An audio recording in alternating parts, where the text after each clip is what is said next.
Hello, Orville Nation. Welcome, everybody. We have an amazing show tonight, and we have MARC ZICREE with us from Space Command. Well, Space Command, Star Trek Sliders, Twilight Zone, everything from so many different things. Hello, Mr. Lundell, Louise Sparrow, William Jackson, Adega, everybody who's in the chat. Welcome, and we are a few minutes late starting, and we've got all kinds of technical problems, so let's give it a start. And I ask you all to please go ahead and share, by the way, so we can get the word out. Welcome, everybody. Hello, Katie, meteorologist Katie. How are you? Hello. I'd be doing great. My new camera would actually work, and if my old camera would actually work, and if anything would work. Other than that, I'm doing great. All right. What did you know? We have a special guest, and my bridge is a disaster. The lights have gone away, and Katie's camera's not working. But Murphy's Law, I guess. We have audio, and that's what matters. That's what matters. Yeah, we're basically a radio show with a little bit of video. I want to bring in some of our panelists, and Maria and MAKINI are backstage. And before we bring in our special guest, and MAKINI, welcome. But before I bring in MAKINI, Katie, tell us what's coming up with so many random fandoms. Absolutely, the Smurf Collective. We are having so much fun on our Avatar: The Last Airbender rewatch. Even if you haven't seen the show, it's one of probably the greatest shows to ever be made. And yes, it is a kids show, so it's incredible. All of it. We have a fantastic discussion every Wednesday, 5:30 Central, 6:30 Eastern, and it's just a blast. So we're happy to have anyone, and eventually we're going to have more content, I promise. All right, and just a really quick welcome to Yitzy Lemons. He's done the incredible artwork, and he finally put out his artwork for Tom Constantino. Tom Constantino is the co-exec producer for the Orville, and that was very nice what you did, Yitzy. That was very nice. I'll put it up later. Awesome. And let's finish up introducing the ladies. Maria is also backstage, and I think she's ready to go. Welcome, Maria. How are you, Maria? Hi, I'm good. I found the right room. I was Good to see you. Good to see you, my friend. And what is new with TELLY channel this week? Well, I actually have another book that I'm going to be doing. It's a really fancy schmancy Lord of the Rings one. Oh. Yeah. And then, with your little glove thing? I'm not sure. I don't know what to do with that. I like to be different. Maybe I will, because people like that one. But I also have a guest coming on, who's he's a gothic magician. Oh, wow. He's got a movie out. That's awesome. Yeah, we've been friends for quite a long time. I'm like, why don't I have him on? Because he had a movie out, and he's a really awesome guy. But people fear him because he looks scary, but he's awesome. I'm going to have him on the show. Awesome. Maria and Katie, please go ahead and put in your channels. And I remind everybody who has a wrench, please go ahead and use it. We grow together, guys, and we're all about community. And one of the reasons also we invited MARC is because we're going to get into it. Space Command is doing another round of Kickstarter to continue its filming, and MARC was telling us backstage that there's 5 episodes available to people who are supporting the as far as out there in the public, and you want to go ahead and support this project. This is what listen. We're all looking for alternative sources of sci-fi right now. And Space Command is it. MARC is out there doing something. Let me just say, it's goddamn heroic. He just, he wants to make it. You know what? He said, I'm just going to go ahead and make it. I'm just going to go ahead and make it. If it's got to be crowdfunded, it's crowdfunded. So that's what he is doing. And the cast that he has together, we're going to talk more about the cast for Space Command between while we review the Orville, and just an amazing cast, a historic cast. There are people in this cast they're just sci-fi legends. So I want to bring up the other panelists before we bring in Mark. And MAKINI is he's going to be. It looks like he's going to be doing something. Welcome, MAKINI. How are you, my friend? Okay, MAKINI's getting ready because I think he's going to be doodling or something. sorry. I know we're all. I'm sorry. Sorry, I turned my mic off. Anyway, thank you for letting me have on. I'm very happy to be here. It's kind of like Katie right now. I'm just like trying to get everything set up. Oh, it's amazing. Yeah, MAKINI is of course he's an artist, and usually he draws while he's on the stream with us. So we will see what he's up to. And I want to welcome now somebody who we all know in this community. He is a friend of the channel. He is a friend of the Seventh Rule community, which we are members of. And he is somebody who's brought some of my personal favorite shows to the screen. I love Sliders. I love the real Ghostbusters. I mean the cartoon Ghostbusters, the real Ghostbusters, and the Smurfs. And I mean.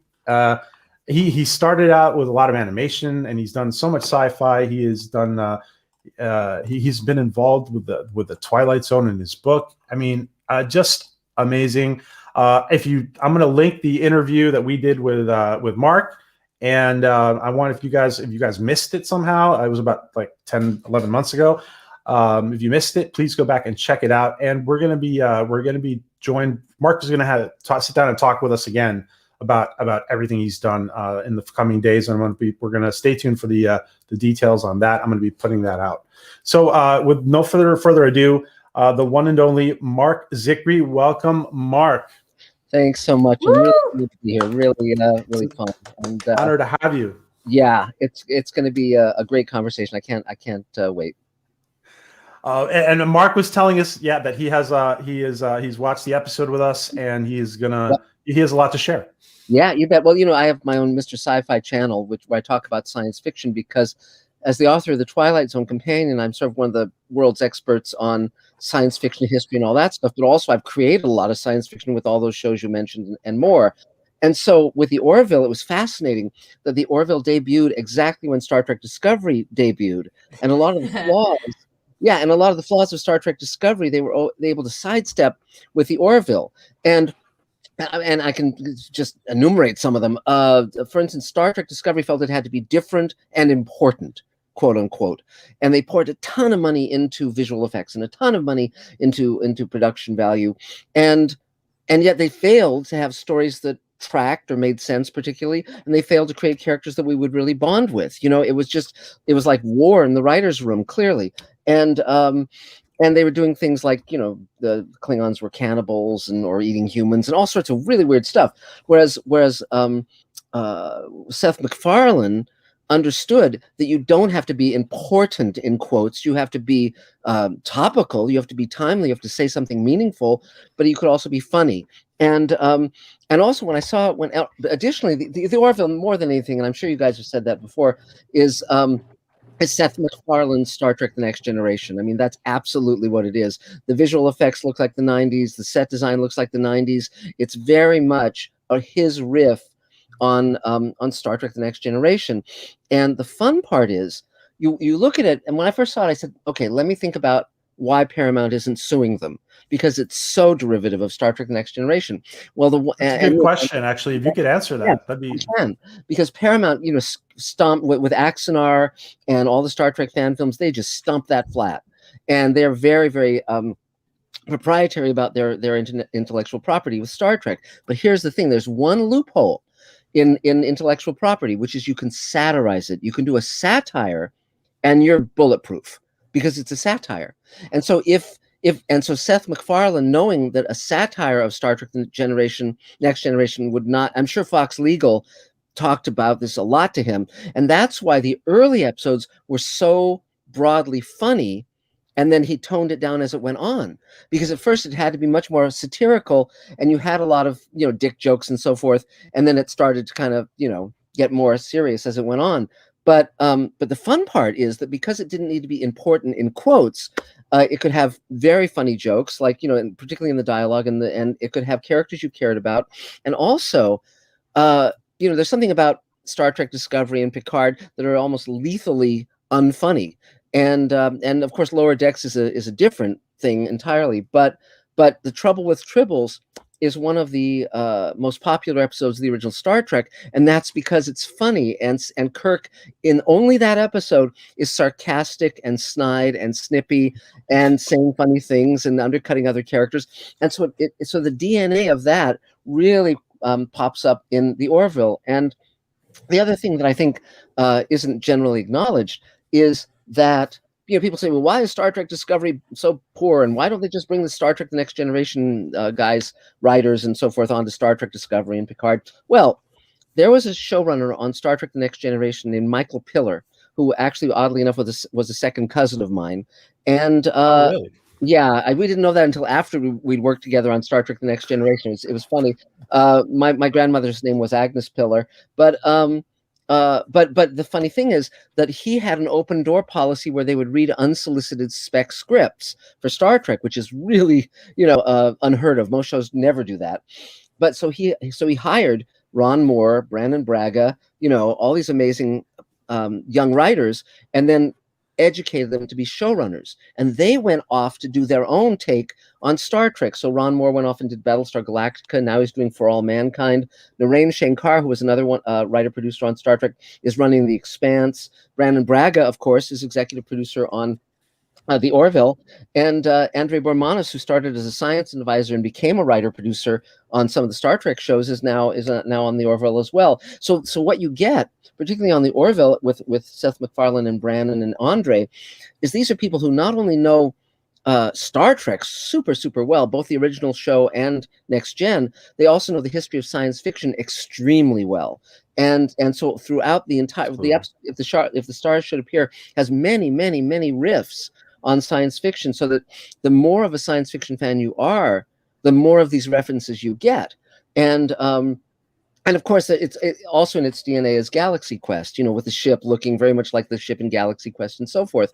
But it's just remarkable how much they're doing. But the great part is they've created characters that you actually care about. And so whereas like someone like Bortus is sort of like someone saying, well, what if Worf were gay? You know, that's the initial starting point, but then they can flesh out that character and make him an individual. It's a great idea to have Ed's, you know, ex-wife be his second officer. That immediately can, you know, makes it very, and he still loves her. And so that immediately it creates a tension and an interesting vibe that's different from anything Star Trek ever did. And so it does have its own original stuff going on, but also because it's so knowledgeable. Like, for instance, I don't know if you've ever talked about this, but you know, when I saw the title, If the Stars Should Appear, you know, how people would honor the city of God, the Emerson quote.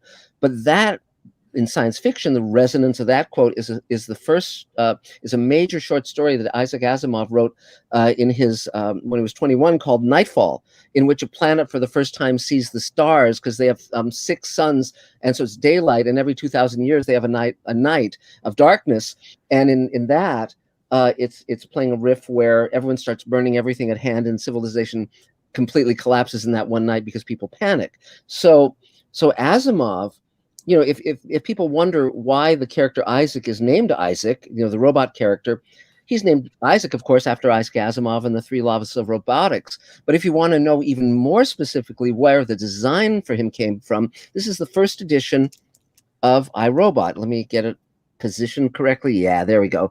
Now, does that face look familiar? Oh, yeah. Right?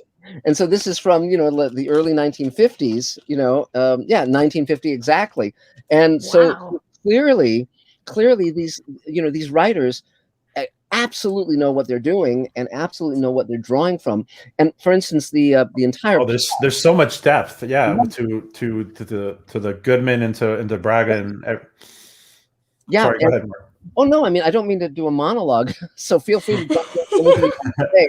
But for instance, the Orville is doing so many things right that Discovery was doing wrong. So, for instance, hour-long episodes that tell a story. Now, Strange New Worlds, the new Star Trek series that's coming, is going to do that same thing, which is what's thank heavens.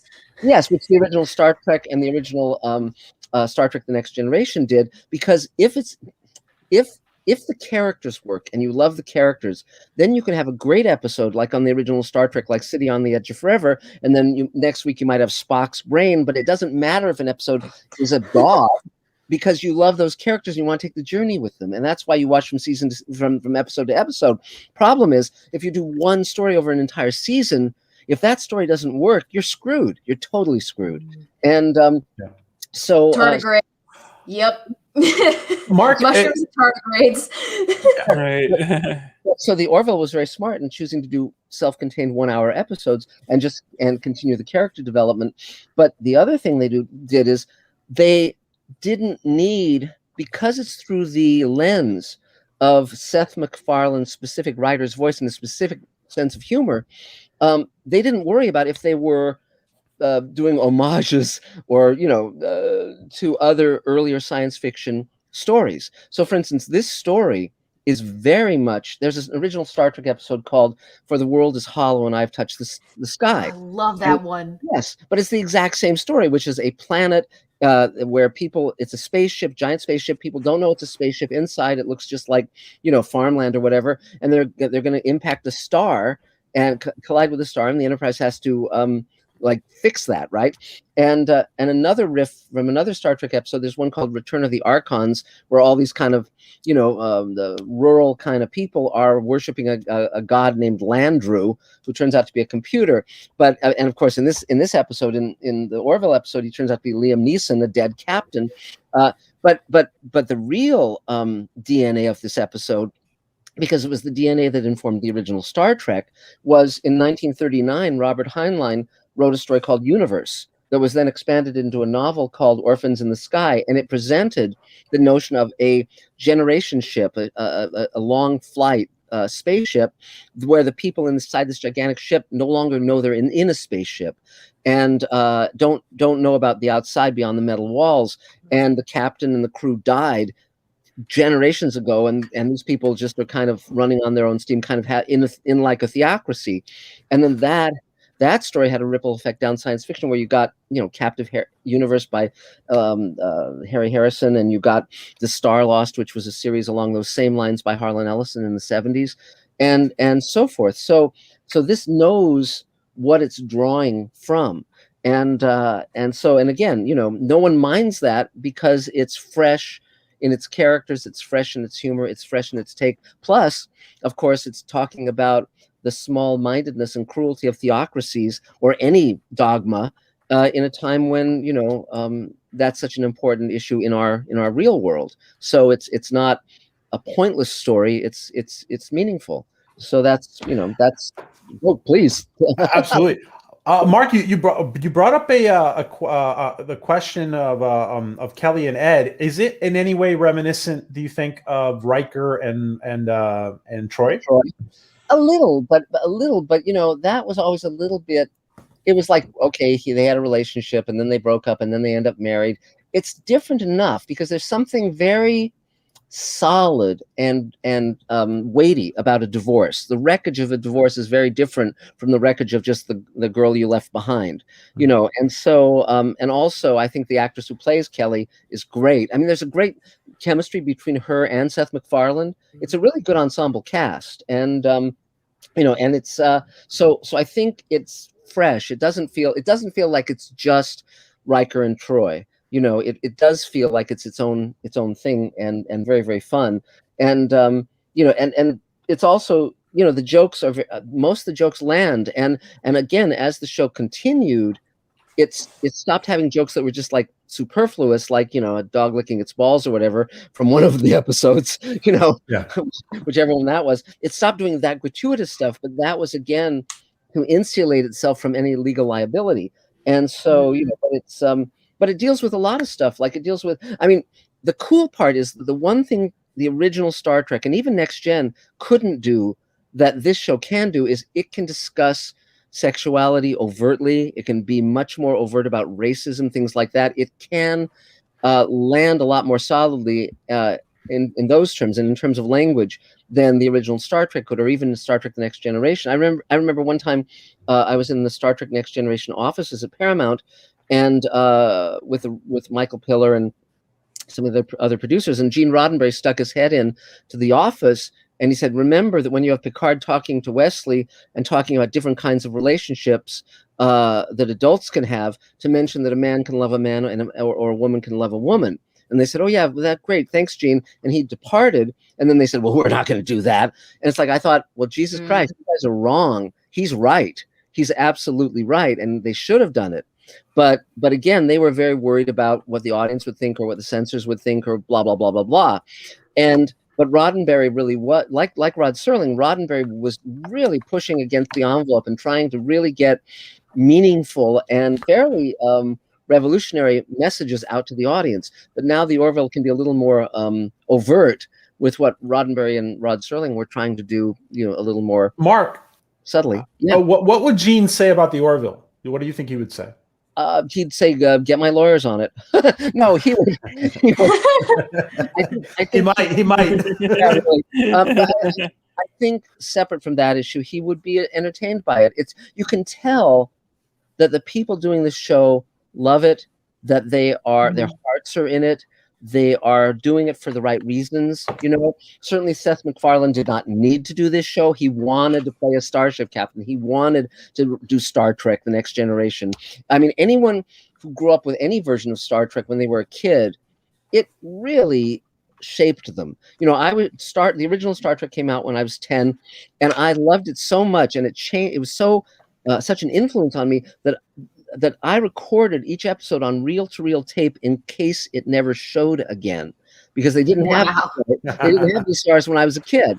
And I was there picketing outside NBC to get the 3rd season, like, the whole B.J. Trimble campaign. And so also, the people who created, Star Trek: The Next Generation, who worked on it, I know most of them. Most of them are friends, Brandon Braga, particularly, and so I know where their hearts are, and I know why they're doing this. They're doing it because they love it, and that's the exact right reason to do it. But it's funny because, again, the Orville doesn't need to be modern in a certain way. I mean, like the aliens in this episode had like little spots on their heads, like like the characters in DS9, and it's like, Star Trek Discovery couldn't get away with that, because they're being compared to science fiction of 2021, whereas the Orville is very deliberately saying we're doing a riff on the 1990s here, and that's great. Good point. Good point. They don't have to worry about as much. They don't have to worry about as many people sniping at them for those kind of reasons. If Star Trek Discovery had the look of the Orville, they would have had no end of shit. It's like, right? Yeah, go ahead. The thing I agree completely is, they have an audience in mind, and it's not the people who watch Star Trek Discovery and say that it's a groundbreaking show. Right. They're actually going back to the people who enjoy classic, well, not so much classic, but general good sci-fi that isn't overly dramatic, overly dystopian, overly preachy. Right. It's just there. And you get those undertones. Like, I mean, heck, we have a gay marriage right here in this picture. Right. Yes. You don't think of it that way because they're alien. And so it opens it up, and it makes it so much more inviting for people to think about, okay, well, what about this? Yes. It's much more comfortable for people to talk about. And it's so much better than shoving it down their throats. And it's also really a fun gag, because it's sort of like the initial notion of like, there's Worf, who's like super, super masculine, overly so, and like, what if that guy were gay? And it's just a fun joke to start with, but then you actually get into the relationship, and then you get into him sitting on the egg and all that stuff, and it starts to become issues of parenting, because again, these writers and these producers many of them are parents, and also have had to deal with those issues. So you can find it going in. It can start with a humorous notion that then goes into a very serious, real world issue, which I very much like. Yeah, Mark. One thing we've been discussing a lot is that their child who became male, Topa. We're thinking in season 3 somehow one of the kids is going to tell him he used to be a girl. Yes. You think so? Well, it's a really interesting issue, because then it starts to get into transgender stuff. I mean, they aren't afraid to really step up, and they're not just trying. They're not. See, that's a problem I have with Star Trek Discovery. I think a lot of times with Star Trek Discovery, they say, with Star Trek Discovery, they say, oh well, we're the Federation and we stand for all these ideals, but it's really a paper tiger, and it's it starts to get really old really fast.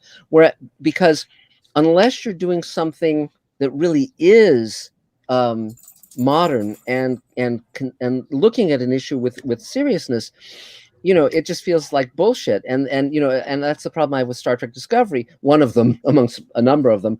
But the Orville, they're taking stuff on. They're really going for it. And as the series has continued, they've gotten more and more overt about taking that on. And it's not just for the sake of commenting on a theme, but it definitely is an important part of the show. So it's. Oh, go ahead, please. No, I was just gonna say I don't want you to speak for somebody else, but what do you think Gene would critique about Discovery?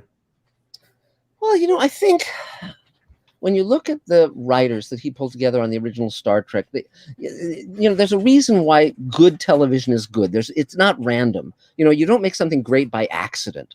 It's great because you set out to make something great. Yeah. And one thing that when Rod Serling, just talk about Rod for a minute, when he got the green light on Twilight Zone, he did Twilight Zone exactly for the same reason Roddenberry did Star Trek. He wanted to comment on civil rights and politics and social issues, and the censors wouldn't let him. So he thought, well, if I do science fiction, I'll be able to sneak it past them. And so, but when it got greenlit, Rod was not a science fiction writer, so he called Ray Bradbury and said, I don't know science fiction. Tell me what to do. And he went to Ray's house, and Ray pulled out some books and said, here, hire Charles Beaumont and hire, Richard Matheson, and George Clayton Johnson was another of his proteges and so forth. And Ray Bradbury wrote a script. So Rod Serling was really the first producer in television to not just go to the regular TV writers, but to pull from the top science fiction writers. And Roddenberry saw that example and did the exact same thing. So he had Harlan Ellison and Ted Sturgeon and Richard Matheson, but he also had and David Gerrold but also his core team of writers on the original Star Trek, Gene L. Kuhn and Bob Justman and Dorothy Fontana, DC Fontana. These were really, really, really solid writers, as was Roddenberry himself. But also, both Serling and Roddenberry had been in World War II. Roddenberry had been a bomber pilot. And so they had lived through really, really, really intense stuff, real world stuff. They had seen death. They had lived with fear. They weren't just people who'd grown up watching TV and movies and never going outside their place. Not to diss that, because we've all been in the pandemic, but the point was they had something to say that came from really intense personal experience and personal belief. It wasn't just sprayed on, that real life experience feels like it's missing. Yes. And so when you ask what Gene Roddenberry would think of the Orville, I think he'd really like it. I think he would be amused by it. He certainly had a good sense of humor, and also he'd be impressed by the willingness of the show to make actual comments. I think in terms of Discovery, he'd be rather alarmed. I haven't finished watching the third season, so I'm not commenting about that. But what I've seen of the first 2.5 seasons of the show, it just kind of meanders. The characters, so much of it doesn't land from my vantage point.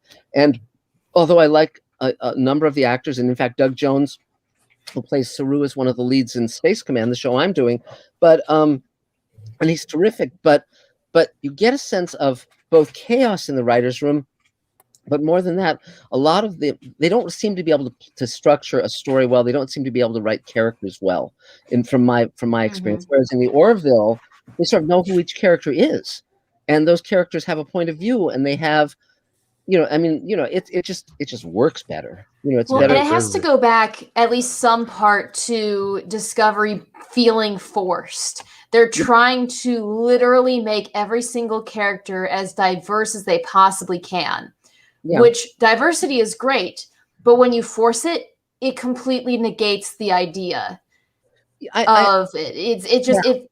You wash it out so much by making it try to be unique that you completely forget the person that you're trying to represent. Yes. Well, and again, I think your point, what I would take from that point is I mean, certainly the Orville is diverse, but they're also individuals. The characters are individuals, and you know who you're taking the journey with. Discovery, it's just like, who's Tilly? What is her deal? Or Tigtaro, or particularly what's her name? The one from Crouching Tiger, Hidden Dragon. She's got one gag, and that's the gag they keep playing over and over and over again. And so there's no character growth. It's just and the Mushroom Drive. Their science is just, oh my God. And, so again, because, like you mentioned that I was a producer on Sliders, as well as, writing for Next Gen and DS9 and all these other shows.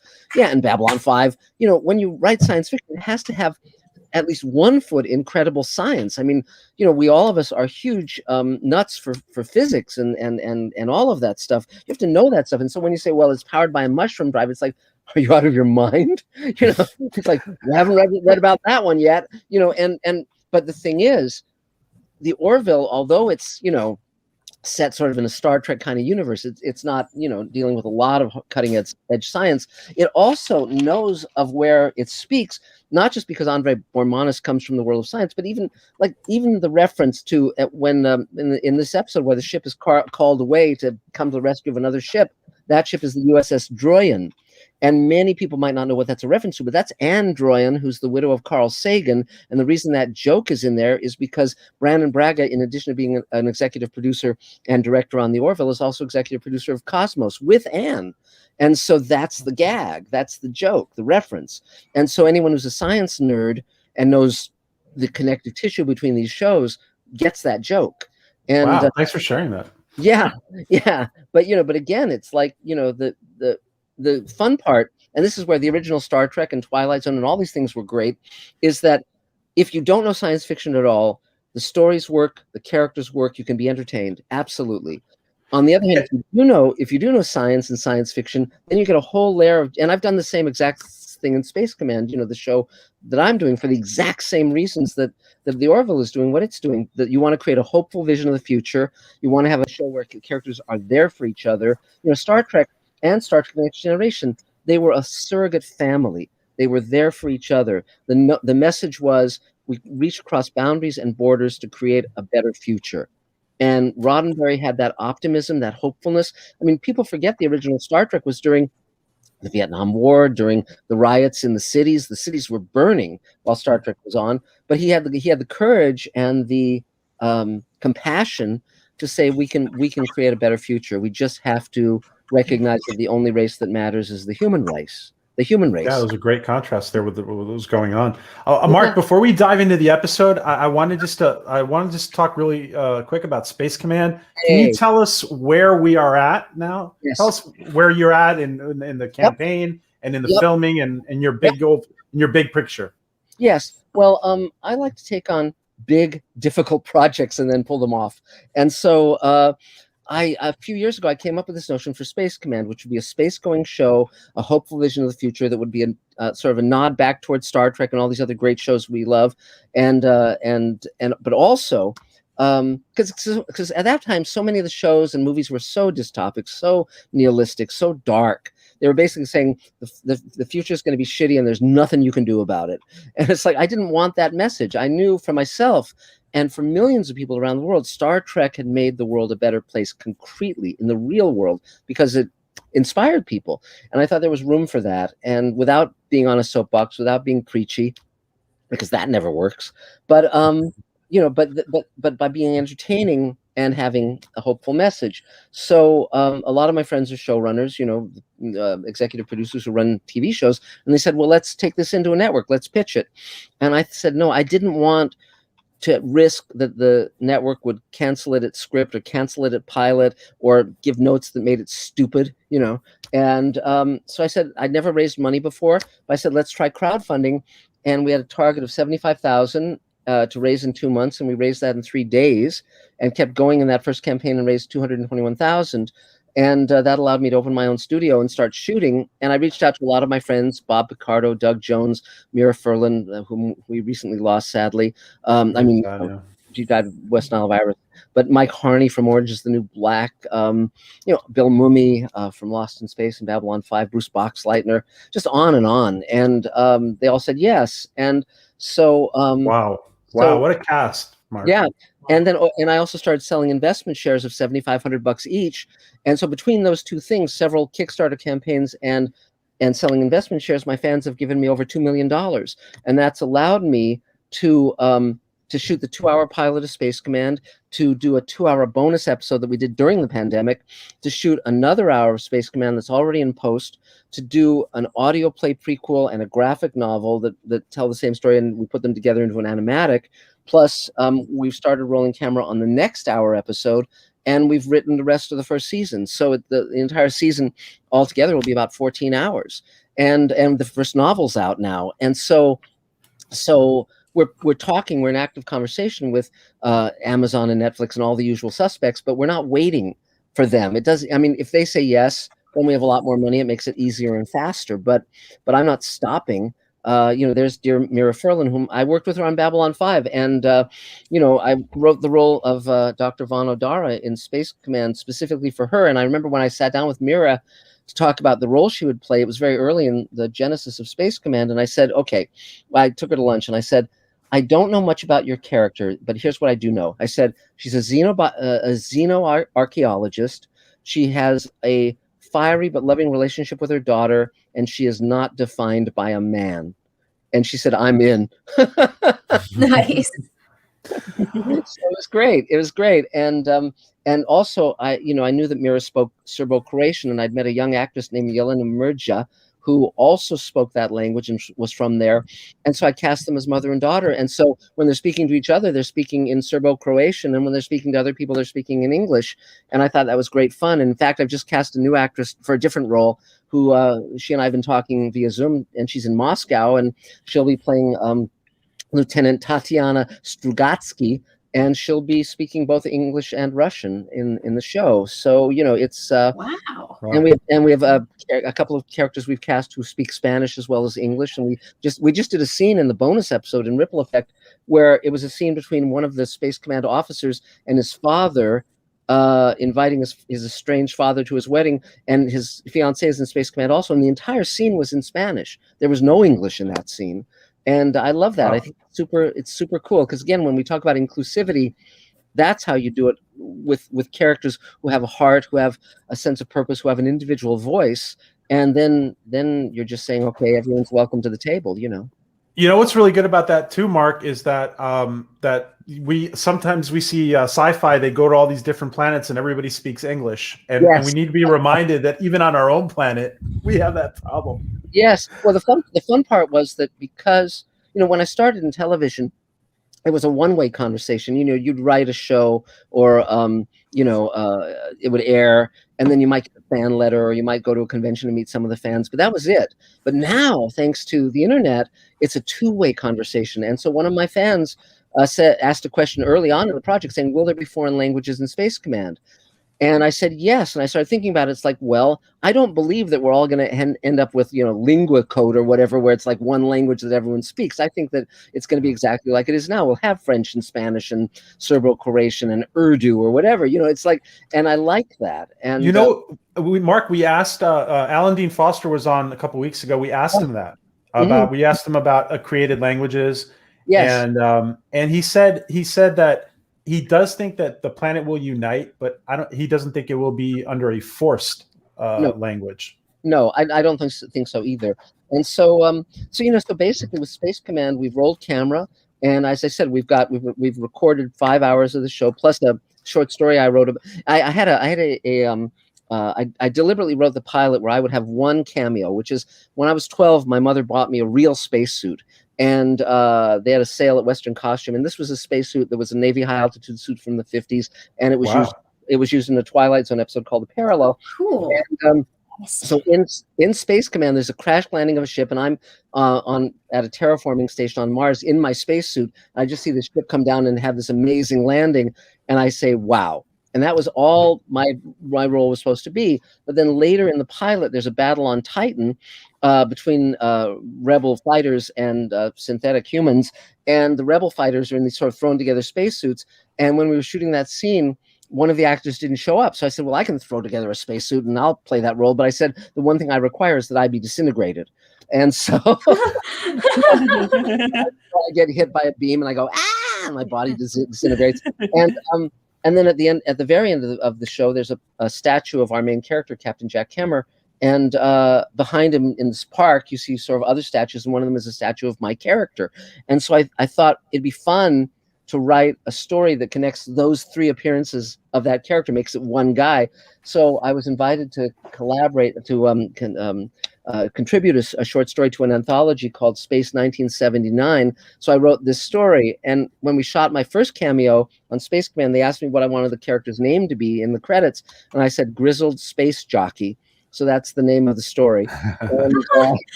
Yeah, but we've just continued. It's a big story. Everything in Space Command, whether it's the graphic novels or the radio plays or the novel that Maya Bonhoeff has written or the short story that I wrote, it's all canon. So it's all like, unlike Star Trek or Star Wars has been at various points in its life. It isn't, the novels actually are part of the larger arc of the show and the universe of the show. As it should be, right? I mean, it makes sense. Let me just say, the Night Send, thank you so much for the super sticker, the fist bump. Thank you so much, Night Send, for your support and for shouting out. Appreciate that. And Mark, tell us real quick. This is the I'm on a European computer, so it's showing me euros. That's fine. This says here chapter 4. Well, it's chapter 4, but here's what happened. We shot the first 3 hours of Space Command, and now we've started shooting the 4th hour. But during the pandemic, all of my actor friends were stuck at home, like all of us. And so my wife and I thought, well, wouldn't it be fun if we shot a vignette, maybe a 10-minute vignette, where our actors could shoot their own scenes with their own cameras? And because there were all these characters who appear in later episodes of Space Command, like Armin Shimmerman and Ethan Phillips and Christina Moses from A Million Little Things and James Hong from Blade Runner. But we hadn't released those episodes yet, and so I thought it'd be great fun. And so what we started as a 10-minute vignette grew to a 20-minute vignette, grew to an hour episode, grew to a 2-hour episode, and Nichelle Nichols is in it. Tons of actors. Oh wow, really? Yeah. That's awesome. Yeah, well, the fun part was I met Nichelle when I was 10, when Star Trek was on the air, and I actually had a tour of the Star Trek set when I was a kid, and Nichelle wrote me this wonderful letter, and I had this big scrapbook of Star Trek that when we directed the Space Command scene with her, I brought my scrapbook that I kept when I was 10 that included the letter she'd written me and this photo she'd signed to me, and it was just magical. So we did this 2-hour episode called Ripple Effect that basically allowed the characters to talk, and in some cases it'd be a one character scene, like a monologue talking to a screen. Some cases it'd be 2 characters or more, and in some cases we had one actor play. He was a character that we've already established named Lieutenant Bradbury, but this was several years later, where we meet his daughter, and the 2 of them were talking in a living room, but we shot his scene in Atlanta, and her footage was shot in Saskatchewan, and then we linked them in the same living room via our little tricks of the trade. So, but everyone shot their own scenes, and Neil deGrasse Tyson is in it. Just amazing. It's like every day is Christmas for me. That's all I can say. And so Mark, can you just tell? I've heard a lot of people asking about your studio. Now, is your studio also available for other projects to be shot there? Early on, back when we just started, we let a few productions shoot there. But now most of the space is taken up with a gigantic alien spaceship set. We're building 8-foot tall creatures. We're building 2 8-foot tall creatures. Here's like a concept head of one of the creatures, so you can kind of see. Oh, cool! There we go. Yeah, like me in the morning. That's awesome. Yeah. So just another day's work, and the so right now we're not letting other people use our studio, and the pandemic and all that stuff. It just is too complicated. But see, I'm the only writer who wrote for both Deep Space Nine and Babylon 5, and so I studied those production models very closely. And there's something so cool about having standing sets, spaceship sets. So you basically, like what Babylon 5 did, is they took a warehouse, converted it to the Babylon 5 sets, and almost never left their little studio. They just had everything there, including their VFX team and so forth. And so I very much like that model. And we're actually branching out. We're creating something called the Showrunners Network, where I'm creating 6 shows. We're shooting 6 2-hour pilots, and we're going to take them out to the buyers, Amazon, etc., as a slate of 6 new science fiction shows. And I'm co-creating them with Rockne O'Bannon, who created Farscape and Defiance and Alien Nation and Sequest, and Mark Ferguson Hawk Ostby, who developed The Expanse and ran that show with Narain Shankar, and my friend Joe Dougherty, who was executive producer on Pretty Little Liars and many other things. And I'm also developing a new Rod Serling series. So it's going to be this amazing thing. But we'll all what is that? What is that like? The new Rod Serling series? Well, it's fun because, as you may know, I think, I wrote the Twilight Zone Companion when I was in my 20s, and every home video version of the Twilight Zone I've either produced or written the jacket copy, or both. And on the Twilight Zone Blu-ray, I did 52 commentaries on the 52 different episodes of the original Twilight Zone. So I know the family very, very well. I know the representative very, very well. And so Rod, from 1957 on, Rod Serling dictated all of his scripts, everything, letters, speeches, everything, shopping lists. And he would wake up in the morning, lounge by his Olympic-sized pool back of the house, and dictate his script and everything else into a wire recorder, and then later a cassette recorder. And it was thought that all of these recordings were lost, and they just discovered 1,000 hours of them. Wow. That's amazing. Because sometime back in the early 70s, he got a letter from some college in the Midwest, and they said, "Can you donate something from your career?" And so he just said to the secretary, "Well, take all the recordings, all those wire recordings and cassettes, and just throw them in a box and mail them." But nobody knew about this, and so wow. So when I found out about it, I was having lunch with Rod's widow Carol and J.J. Abrams at Disney, and I said somebody should endow them to digitize those recordings. And so now they've been digitized, but I thought it'd be so cool to do a show called Rod Serling's After Twilight that Rod would narrate from those recordings. Oh and my God! A list of scripts he wrote that were never made. He wrote 2 Twilight Zone pilot scripts that never got shot. I love that. He wrote live TV scripts that no one has seen since the 50s. He wrote scripts for Night Gallery. He wrote other scripts that were never made. Plus, I would have unmade scripts by Matheson, Beaumont, George Clayton Johnson, plus scripts I've written, plus things by Neil Gaiman. Anyone who wants to play, it would be these wonderful. It's a new anthology series made up of all of that, narrated by Serling. So I'm talking to the Serling family now and to their representative, and so far they've been very enthusiastic. So we'll see if we can get to the finish line with that. What a great way to honor the family! Yeah, Wow. super cool. So we'll see, but they trust me because they've known me forever, and that's I certainly would never do anything to betray that trust, obviously. Mark, before we move on to the episode, again, our hearts go out to Mira's family, but I wanted can you address how this affects you guys? Yes. How does it affect Space Command? Yeah, absolutely. Well, Mira was a dear, dear friend, in addition to being a brilliant actress. And we had actually planned this whole story arc for her character through the first season and beyond. And now, of course, we have to have her character, die. And so we have a way to do that. And we're not going to recast that role. She was unique. And but also it's interesting because in the prequel, she recorded the prequel as an audio play, which we've also been doing as graphic novels. So the next issue of Space Command Comics, I'll show you this. Okay. All right, here we are. The next issue of Space Command Comics will be a special Mira Furlan issue. So that's the area of the cover. Oh, cool. And, so it'll be entirely her storyline in the prequel. And by the way, people, there are Space Command comics. Some people don't know that. Yeah. And the other thing is, at the same time, we were creating. Rockne O'Bannon and I are creating a new show called Sweet Haven, where my wife and I, Elaine and I, wrote the pilot from the outline that Rock and I laid out, and we've laid out the show. And Bob Picardo and Mira were going to play a married couple in that show. And it's funny. Rock and I came up with this idea before the pandemic. But the basic idea of Sweet Haven is that there's a bioengineered disease that gets out of hand and kills everyone in the world under 60.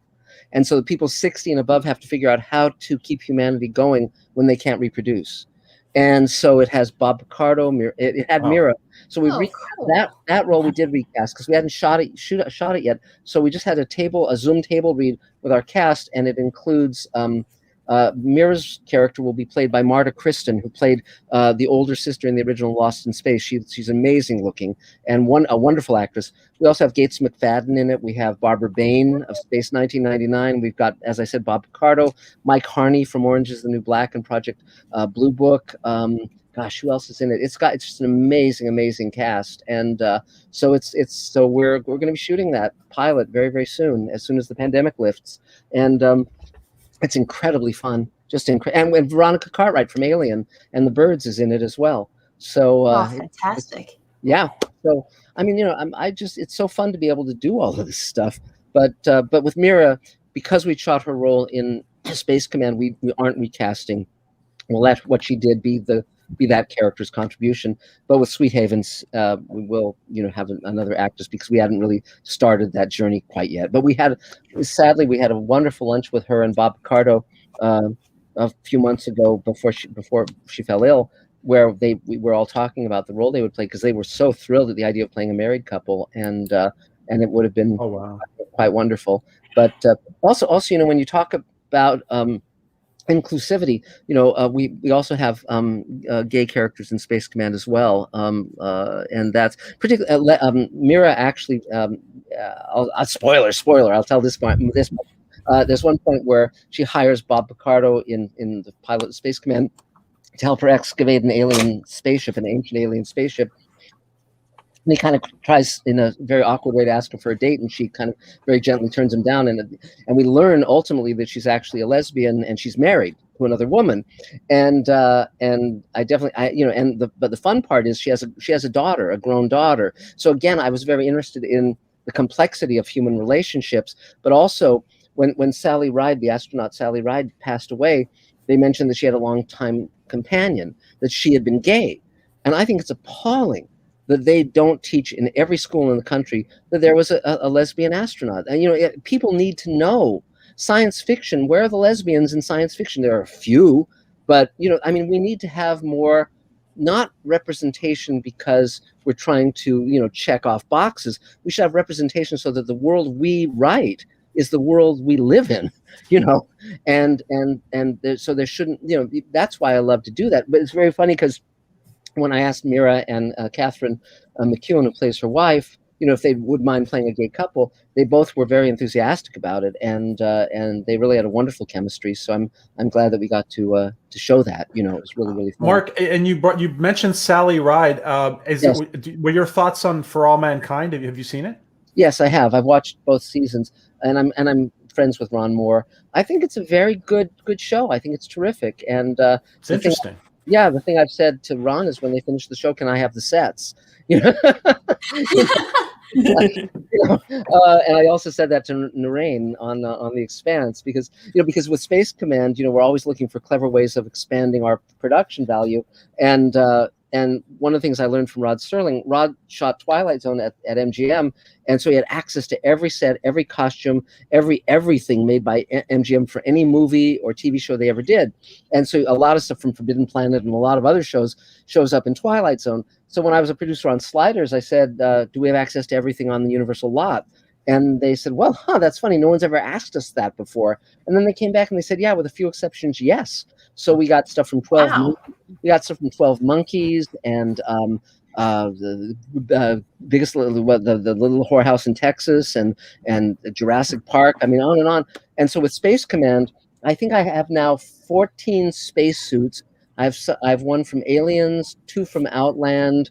I mean, just 3 from Cloverfield Paradox. We've got sets from Cloverfield Paradox.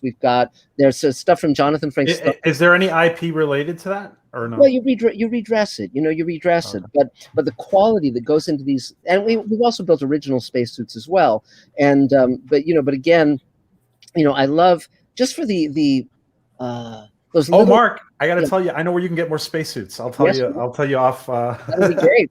I welcome it. Well, it's funny. There were some kids who put on as their high school play Alien, the entire movie of Alien, and I flew there for the final performance. Sigourney Weaver showed up as a surprise, but they did an astonishing job. They built everything from scratch, and the art teacher, is going to be sending me a couple of those Alien spacesuits that they built, which look terrific.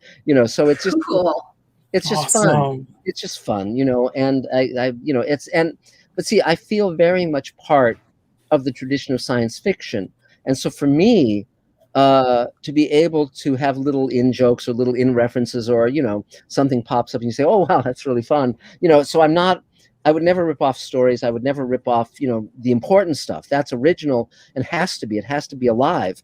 But if it's a little, you know, if you see someone walk by in the background in a Forbidden Planet uniform or something, it's like fun, you know, and, you know, so again, you know, yeah. Mark, George asked, George Peter Gatsis, he's in the industry as well. He asks, do you use hard science when you're engineering the suits?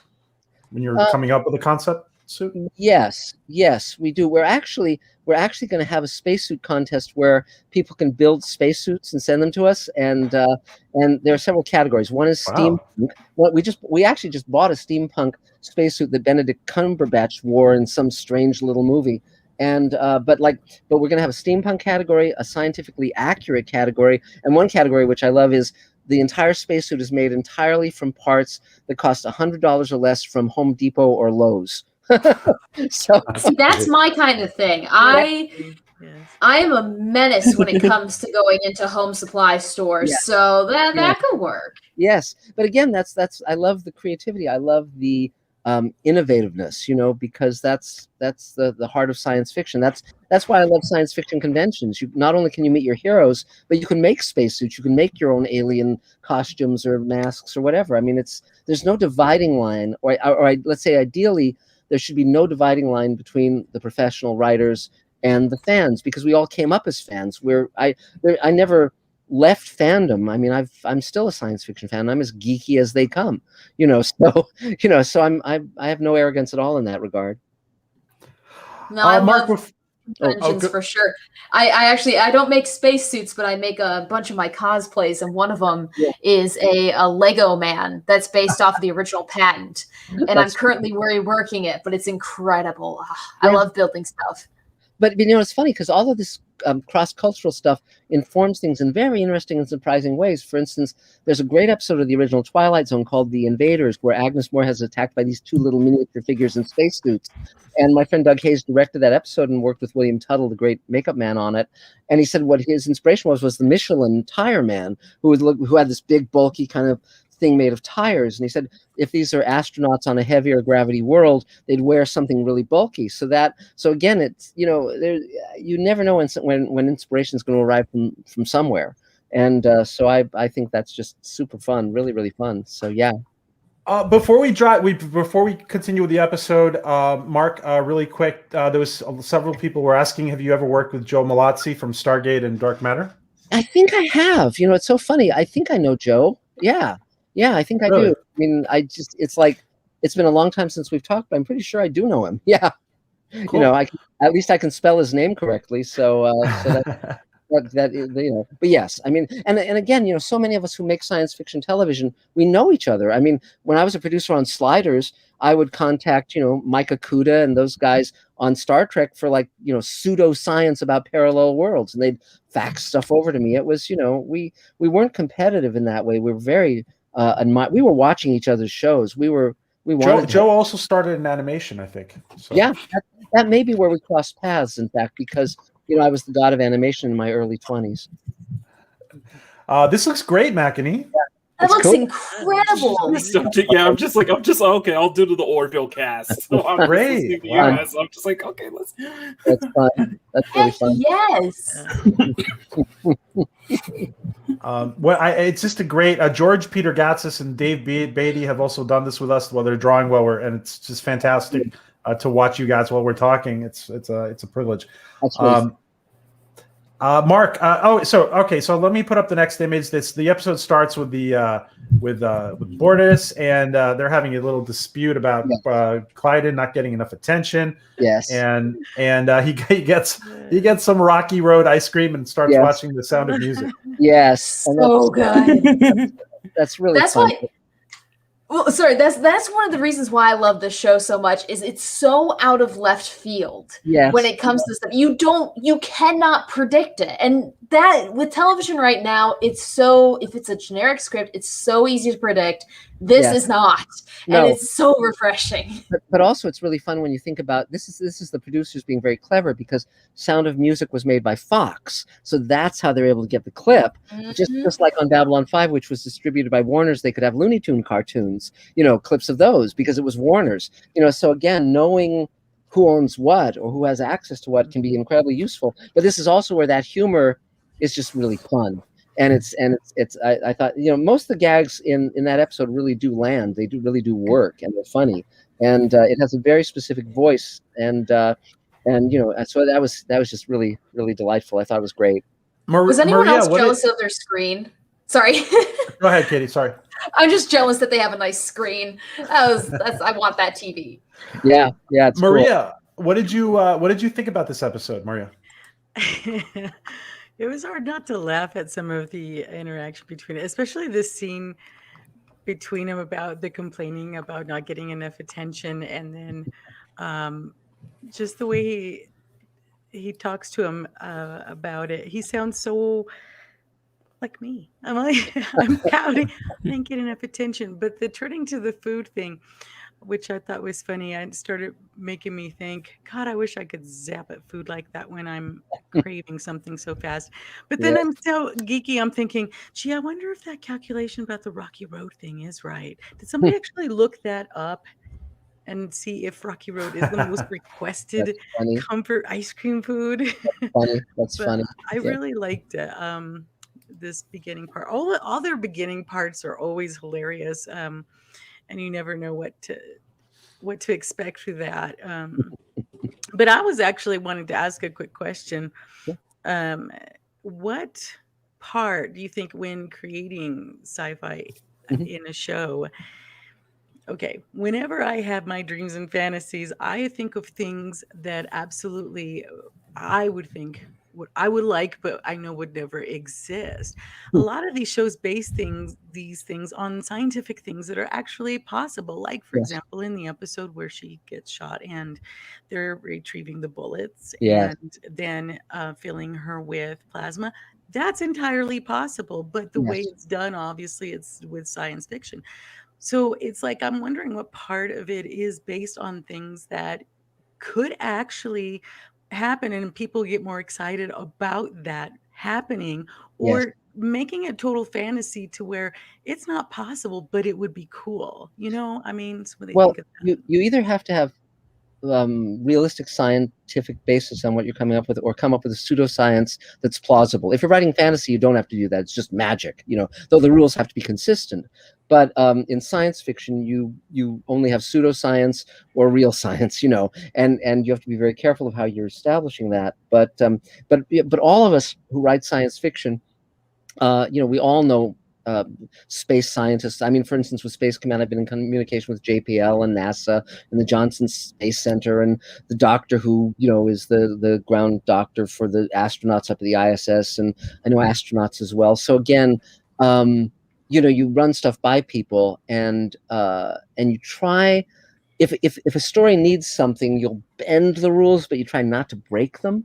And but it's very, very fun. And but obviously things like faster than light drive, or faster than light communication. I mean, you've got to, if you're going to have a show that takes place anywhere but here, you'll need to kind of say, okay, well, Einstein says there's a speed limit, but we got to find a way around that, So we have a question mark from George Peter Gatsis. Did you guys have an actual ending to Sliders that didn't go off the rails in the last season? Well, I was on the 4th season. They actually had 5 seasons total, and my goal, I was brought in to help fix the show because the 3rd season had been very problematical. The actors weren't happy, the writers were battling each other, and it was movie ripoff of the week, and Fox canceled the show, and then Sci-Fi picked it up, and they moved everything down from Canada to the Universal lot here in LA, and because I was a big science fiction expert, they said, make it better. So it was a very small writing staff. We did 22 episodes. We had 3 writers on staff. 3, and we wrote, I was responsible for what made it go in about 19 of those 22. And, we didn't really talk about how the series would end. because Jerry O'Connell was there. His brother, the season I was there, his brother was one of the characters. We had to figure out how his brother, who looked a lot like him, wouldn't be the same character. And we spent months going around on that, and finally figured it out, that his brother would be sort of from Amish world and be the one who's saying, well, you know, what's a vacuum cleaner or whatever, you know. It's like that was fine. He was sort of an innocent, not stupid, but just, you know, didn't know technology. But they, on the 5th season, they wanted me to come back as a, you know, consulting producer, but I just didn't want to come back because Jerry O'Connell had left the show by that point, and it just, without Jerry, for me, it wasn't Sliders. It's like John Rhys Davies could leave, and you could still have the show work. But I didn't think that with Jerry. Jerry was... No, you can't have, because unlike Doctor Who, you couldn't have that character regenerate. It didn't work. It wasn't part of the rules of that show, and so I just thought it wouldn't work, and so I was just, you know, on to the next adventure at that point. So, but no, they hadn't really worked out how it would end. I think in vague terms they thought, well, they'll get back to you know, Earth Prime, his home world. But the problem was that if you posit parallel Earths, every time a decision is made, it splits, you know, into 2 parallel versions. So there really was no version of his Earth that you could go back to, because in the intervening 5 years, it had split and split and split and split and split. So all he could try and do was get to one that was sort of close to the world he left. He would never be able to go back to the actual one he left because it no longer existed in that way. So I'm glad I didn't have to, you know, write that episode, frankly. But I think, you know, people often ask me, is there a possibility of Sliders coming back? I don't know. I mean, that would be up to Universal and Sci-Fi Channel and all that. But I loved working with Jerry O'Connell. He was not only a writer, he was a director. At one point, they canceled the series Time Cop, and they were going to tear down all these incredible sets. And I immediately thought of an episode of Sliders that could use those sets. And I said, put a pin in them, you know, and we got a $500,000 set for free. And then I walked Jerry, who's directing that episode, through the set to explain where every scene was set. And so it was an episode called Slide Cage, and it came out great. And so I would work again with Jerry O'Connell in a minute. You know, he was great fun to work with. Mark, you know, everybody on my channel is tired of hearing me say this, but I have this theory that most sets for successful shows should be preserved. Yes. And if you need them, you know, you kind of just make them to a museum for the audience. Even if you need to turn them into an Airbnb, you know, you keep them. Right. Well, the funniest example of that, sort of horrible, was that I started Joe Straczynski in live action. I developed Captain Power for television, and then insisted they hire him as story editor with my guarantee that if he couldn't do the job, I'd step in. He'd never worked in live action, just animation. And so I read the pilot script of Babylon 5 years before it sold. And the funny part was that when they did the pilot, Warner Brothers, it was a full year before they greenlit the series, because they wanted to air the pilot and see if the audience liked it, and that would determine whether or not the show got greenlit. So they tore down all the sets. They didn't store them. So when I was brought aboard to write for Babylon 5, I actually had to go onto the stage while they were building their sets, the standing sets, and roll out the blueprints with John Accavelli, the set designer, to find out if what I was blocking in my script was actually possible in the way they were building the sets. So, but I absolutely agree with you. It's tragic that they throw out everything. It's just stupid beyond words. A friend of mine was once doing some work at MGM, and he looked over at a dumpster because the workers had been ordered to empty out a storage space, and sitting on top of the dumpster being thrown out was an entire spacesuit from 2001. And so he took that home, and so he has that at home now. But that's so indicative of the at least this stuff is now being auctioned off. It didn't used to be. They just toss it. Can you believe, Mark, that a lot of in New York, there are several museums for aerospace museums. Can you believe that a lot of the stuff that's in those museums was actually in the dumpsters at Grumman? Wow! Like the lunar LEMs that never went to space and stuff. That's crazy. Yeah, it's because people don't. You know, when you're around something day in and day out, it becomes sort of like you don't understand that it's precious, you know, or invaluable. You don't understand the history of it. I mean, particularly that's why I did the Twilight Zone companion when I did, because I personally believe that television has been the great art form of, you know, the last, what, 50, 60 years. And those people were dying out. And you needed to record the oral history. You needed to get Richard Matheson and George Clayton Johnson and Richard Donner and, you know, Douglas Hayes, all these great writers and directors and actors, Anne Francis and Burgess Meredith. I interviewed all of them. And it's like, you need to get that down for the record, because when they're gone, and that history is lost. And so I feel very strongly about that. And I'm glad that people have been now documenting Star Trek, documenting all these great movies and TV shows, because, you know, they shaped our world and had a huge effect. And it's important. It really is important to document that literature, the history of that literature. I want to ask the ladies, what did you think about the design of the bioship, Maria and Katie? Go ahead, Kitty. Oh, okay. I think it looks kind of like an armadillo, and I like it. It's a nice design. It's not just the classic spaceship. You can see it clearly has a purpose. It has that dome, and I think it's a really good design for a ship that is expected to survive in space for a very long time. I really liked it. Yeah. I was impressed with the size, and to me, it reminded me of, you remember those locks with combination that you turn. Yes. And I was thinking, that looks like a lock, just like the way they kept them locked in there. So I'm like, yes, the size of it, but it was just, to me, a big lock. Yes, and also it's because they had to open up that sky at the end to show the stars. That's why you need that dome. But also, you know, if you go back to the Corbomite maneuver, which Jerry Soule wrote for the original Star Trek, you know, that was this ship that was round with lights on it, and so they're also riffing off that design as well. So again, it's fun. So no, I think it's it's plausible. It looks good. I liked it a lot. MAKINI, what did you think about the bioship? About the design? Looking at it, I'm pretty much with everybody else. Although, for what I see it, and I guess it's a lot from designs that I see nowadays, where I think it's more focused on what is not exactly what is practical, but it's more function. Form follows function, versus the other way around. Instead of going for design aesthetic, something that actually makes sense with the characters, with how everything is set up. So in that sense, yeah, I kind of see everybody's takes, and I kind of got that armadillo like thing, and also what you were saying about how the dome. Okay, now I see it makes sense. So I do like that. I noticed that a lot of designs nowadays go for more conventional, something that does make sense within the context of the world, and something that would be in a way that feels more practical versus just purely from a design aesthetic.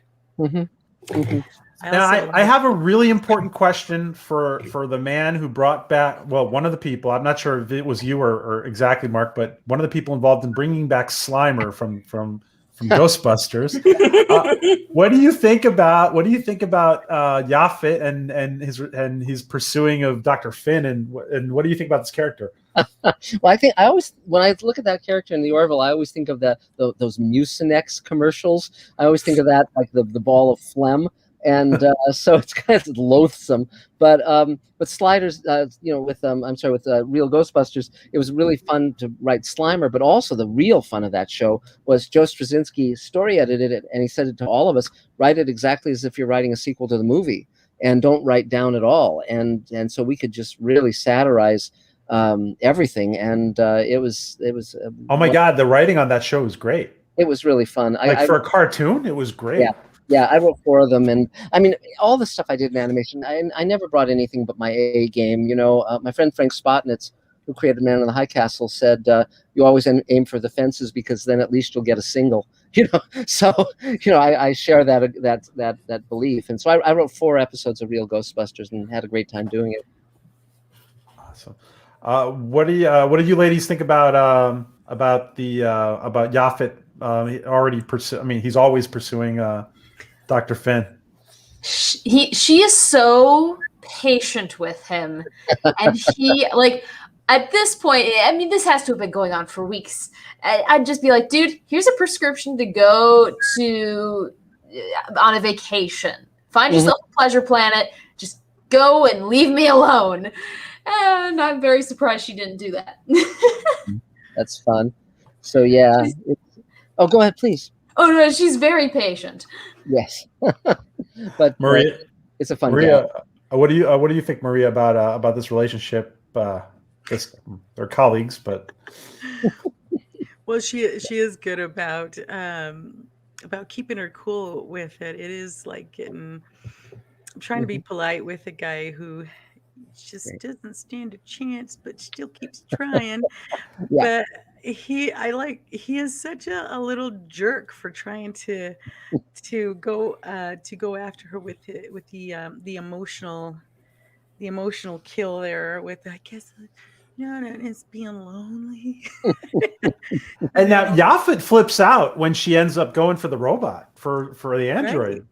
He's like, oh my, he couldn't believe it when she wants to date Isaac. Isaac, yeah, that Fun. was good. And yeah, his trying to impress her in so many ways. And I just feel bad for him sometimes, the way she just ignores it, and she's so good at it. But Mark, does that work? How does that work? I mean, they make it work, but does her with the AI work?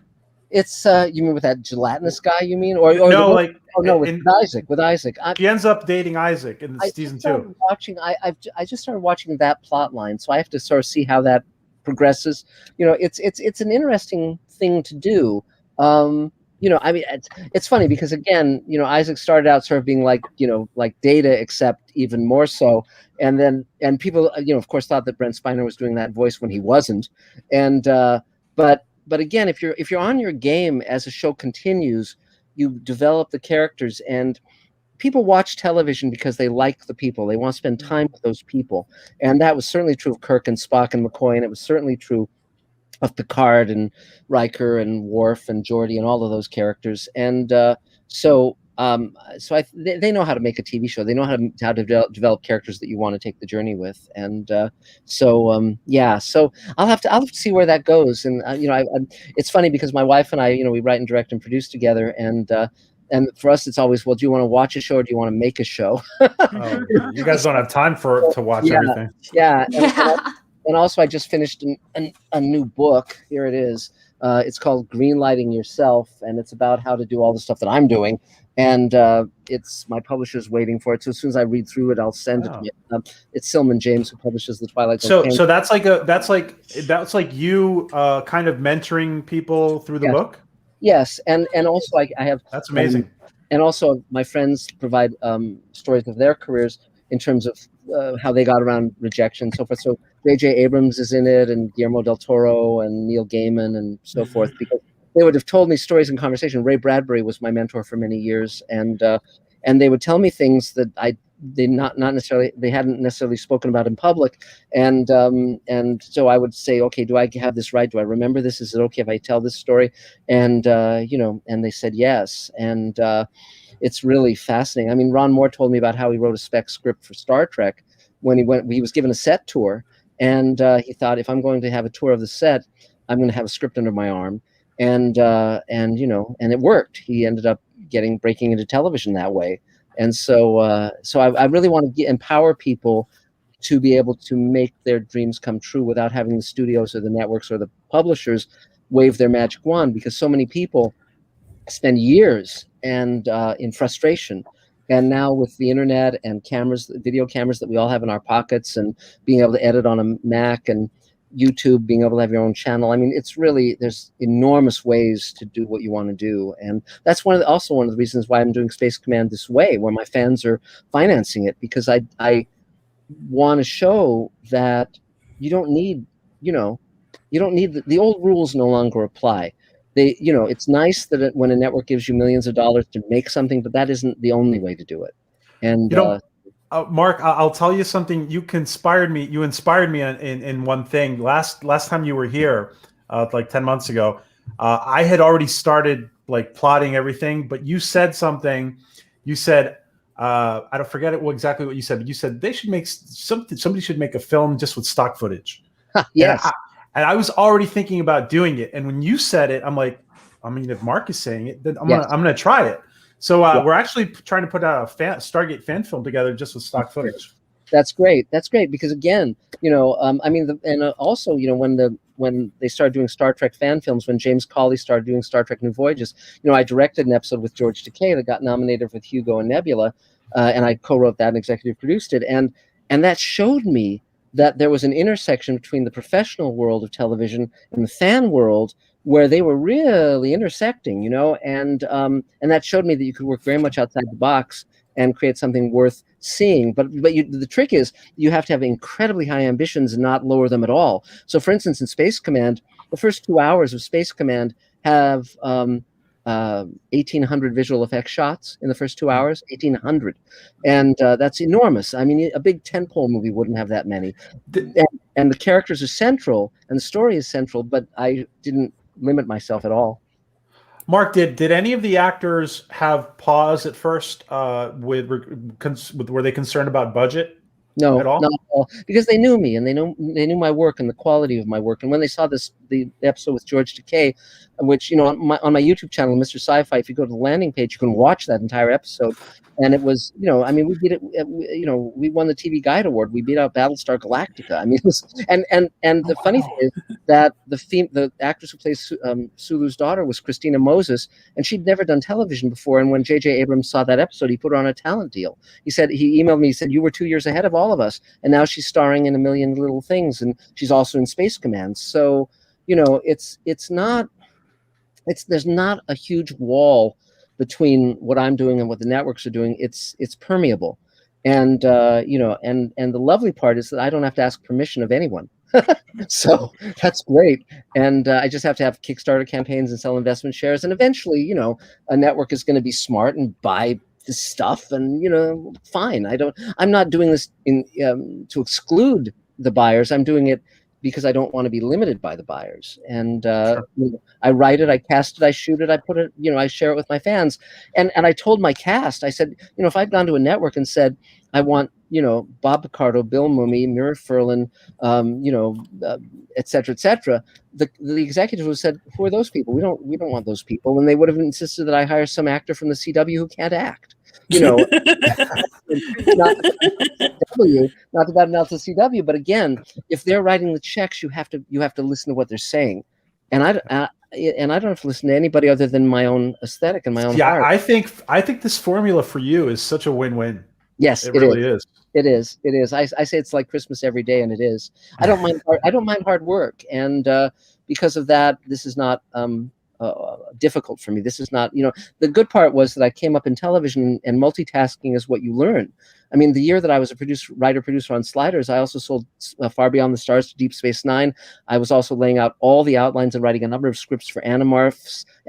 I was also writing a novel with Barbara Hambly and outlining the second book with Maya Bonhoeff. And, you know, and this was just what I did, what I'm still doing. I you know, it's just how I was trained. Mark, what about this question? Is there any chance of getting Takei and Shatner in a Space Command reunion episode? Well, I want to work with George again, and I've actually been in conversation with George on that. Shatner, you know, I haven't approached Shatner. I mean, I've known George ever since I interviewed him for the Twilight Zone Companion when I was in my 20s, so we have a history. Shatner might be a lot more difficult, and he's 90 now, for God's sake, you know. And he's, you know, but also, you know, my favorite character in the original Star Trek, I think, was Sulu, because he was honorable, he was smart, he was enthusiastic, he had a good heart. I mean, you always got this strange narcissistic sense coming off Shatner, you know, and I mean, Roddenberry took some of his least appealing characteristics and put them into Kirk, you know, because, you know, Roddenberry was a womanizer, and so that's why Kirk has a different woman on every planet, you know. Jay Leno once joked, I once heard him do a routine, and he talked about Star Trek, where the original Star Trek, where every week they go to the planet of the space hookers, you know. And so and but you know, so but when I was a kid, when I went on the set of the original Star Trek, it was a day that Shatner and DeForest Kelley and Majel Barrett were shooting a scene. And so, you know, it's fun to see him up close and personal. Now, let me ask MAKINI and Maria and Katie, did you guys think about this scene as foreshadowing about, you know, eventually Isaac and Dr. Finn getting together? Going back and watching it, absolutely. Yeah, I thought it was adorable. You know, I think it was, it's funny because I always tend to fall for the guys that have no emotion on the I don't know why. And I think it's hard to understand. How can you not feel? How can you not love? How can you not whatever? So we expect them to interact that way. So I don't blame her for having feelings for him, because I had feelings for Data for a long time. Sure. Yeah. Absolutely. That's fine. I'll be right back, guys. I'll be back in a second. Yeah. Yeah. But Isaac is pretty amazing, and I think that women tend to fall for guys in uniforms and also intelligence a lot, and Isaac has both. So it's not a strange concept. I think I liked it. But it was kind of heartbreaking too. So because you knew it wasn't going to go anywhere.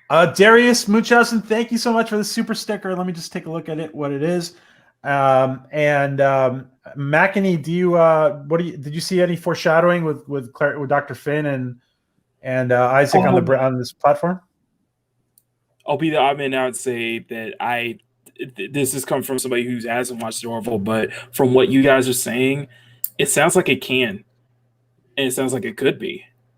Gotcha. It definitely sounds like a relationship that you always root for, just because they have strong chemistry despite being, two characters of two people with different characteristics, of different backgrounds, of different and one trying so hard to get the girl, and you always end up wanting to root for them because you want to see them together in the end. Mm-hmm. And thanks for the popcorn, Darius. We all need some popcorn to talk movie talk. Thank you, my friend. Thank you for the support. Yeah. So, and this is early. This is early season 1, and they're already foreshadowing. Dr. Finn and Isaac. So Seth, Mark. I mean, Brandon and a lot of these guys. You can really tell how mapped out Seth already has everything, don't you? Yes. And it's you really want to know where you're going. I mean, Babylon 5 really demonstrated that very concretely, whereas and it's fascinating, the history of television, because the reason, like when you go back to a show like Star Trek, the reason that every episode was self-contained was because when they put them into syndication, they'd be totally out of order. And so that's why everything goes back to square one at the end of an episode. Same with I Love Lucy. Same with any of those shows from the 50s and 60s. But then once home video started up in the 80s, late 70s, early 80s, home video discovered that you could sell shows on videotape and then DVD, and people wanted to watch them in one fell swoop, binge watch them. And if a season or a show told it one big story, people would want to watch it in that way, and it brought more profits. And that's when you started to get shows that told an arc story over the first season. And Joe Straczynski was very influenced by Hill Street Blues, and he wanted to take what they were doing with an arcing story and put it in science fiction. That's what he did on Babylon 5. The weird thing was that he didn't share the arc with the other writers or with the actors, so he knew where it was going. But for instance, like I'm one of the very few people who has the Babylon 5 first season Bible, because I wrote for the first season, and it said at the end of the first season, one of the characters will undergo a transformation. And I said, well, which character and what kind of transformation? He wouldn't tell me. It's like, well, it's like helpful to know that stuff. And but again, I applaud him for designing a show that knew where it was going, and certainly Seth MacFarlane has that very much in mind too. So whereas Star Trek Discovery seems to take all these wild twists and turns, like a drunk driver careening down the highway. I have to ask you this question, Mark. I know we're reviewing the episode, but you mentioned JJ before. Yeah. How hard was it? I wanted to ask you, when you were talking about JJ, how hard was it for him to get episode 9 out with episode 8? I mean, was his plan really? Was it just too much, too difficult to do? You mean with Star Wars? With Star Wars, with episode 9? Star Wars, God, oh man, I haven't talked to him about that. I just think that's a total train wreck. I mean, see, here's the problem. I'll tell you the exact problem. When you're continuing a storyline in one of the big science fiction franchises, you have basically two choices. You can either pay off what's been set up. So Luke Skywalker's a hero, and he acts heroically, and he's this amazing, iconic figure. Or you decide you're going to do something different, and you reverse it. So instead of he's a guy who just throws away his lightsaber and says, "Go away! I'm done being a Jedi." But the problem when you do that is you piss off the entire audience. Except for the small number of people who like something surprising, even if it's stupid. And so he sets up all these characters in the first one. Then the other director takes a complete left turn, and then JJ in the third one has to try and find some way to bring it back somewhere.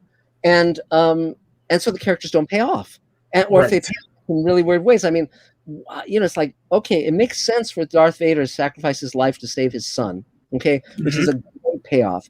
But then it's like, well, Rey and Kylo Ren, it's like, what the hell? And it's like, and when Princess, that was my exact reaction in the theater. Yeah, and I love Carrie Fisher, but she's flying through space like, Mary Poppins. I don't know. Yeah, Yes. really. It was weird. It was so weird, and it just they pissed all over their own franchise. But yeah, go ahead. Mark. When we asked Alan Dean Foster when he was here as well, he had delved into the relationship between Finn and Rey because he thought it was there, and then because he's wrote the novelization, and he was basically told to take it out. Right, but see, this is the problem. You have to find a way to reinvigorate a franchise. You have to find a way to make it alive again, and so you can't just do the same story over and over again. My friend Michael Reeves years ago was given a tour of Lucasfilm, and he referred to the third Star Wars movie as Return of the First Movie. And so because it was just like another Death Star, and so you really have to bring a lot of ingenuity. I mean, Roddenberry was really a genius when he brought back Star Trek when he did Next Gen, because in the 70s they tried to bring it back as a show called Phase 2 that was going to bring back Kirk and Spock and McCoy and the whole kit and caboodle. But by the time he got to the late 70s or 80s, he decided to just have be completely different characters, none of whom were related to Kirk, Spock, McCoy, or any of them. And I thought that was, and what that proved was innovative. It proved the durability of the universe he'd created, because it didn't have to be the same characters or even the kids of the same characters. It was the universe that was engaging, and it's not, and so that was very, very, very interesting, and it was very smart, and it worked, and it took a little while to kind of find its footing, but once it did, it was very, very solid. And we obviously find out here that the people on this planet don't know they're on a spaceship, which I thought the conversation was very interesting. You can see it coming, obviously. Yeah. But again, can we just point out the Jehovah's Witness joke? That has me every time. It's a good joke. Again, the jokes are solid. It's very, very funny. Like, did you kill him or stun him? That was another good joke. We're not going to hurt you. Yeah. You shot his dead. Okay. Other than your dad. Yeah. The only criticism I have of this episode was that when the joke, for me, the joke that Seth gets confused with the military time is just a little a little too much. Yeah. But and I think as the show goes on, as the series goes on, they kind of get they understand where jokes don't violate the characters or violate the stories, because that's where you really have that's where you have to be. It's just like on the original Star Trek. It was funny. I never thought I would get to write the original Star Trek characters, but then when I came up with the idea of doing the Sulu episode for Star Trek New Voyages, I got to write Spock and McCoy and Scotty and Sulu and all these characters, and I realized something really remarkable, which is that each one of them has a completely individual way of speaking and way of looking at things. A Sulu line will not work for Chekhov. An Uhura line will not work for McCoy. It's like they have a point of view, and that's why they're wonderful characters. And the same with any good science fiction show. And so again, because the Orville has cleverness, has wit, as something that's ingrained. I mean, I like we'll get to it later in the episode where Kelly's being tortured and she says, "I've been through divorce and this is nothing." So, it's great. but it's a character line. It doesn't violate the story. It's really solid, and so I really appreciated that. We also see here that what did you ladies think about this? Because Kelly and Alara are walking through the meadows, and Alara's like, she really starts to delve into, I want to know the nitty gritty about what happened between you guys. Yeah. Yeah. Girl talk. Girl talk. We do what we do. Yeah. It's fun. It's fun. Honestly, it's good. Like being a girl who just hangs out with other girls at work and everything. When you get outside of it, it's like you can have more relaxed conversations. You aren't necessarily confined to that workplace. I guess, how do I say it? Stiffness. You can actually be flexible in your conversations and talk about things. And while still, of course, Alara respects is like, same with, well, other than Isaac, it's like, you respect that if you don't want to talk about it, no worries. It's like, yeah, sure, I'll talk about it. Like, it's such a small portion of their conversation, but it's so important.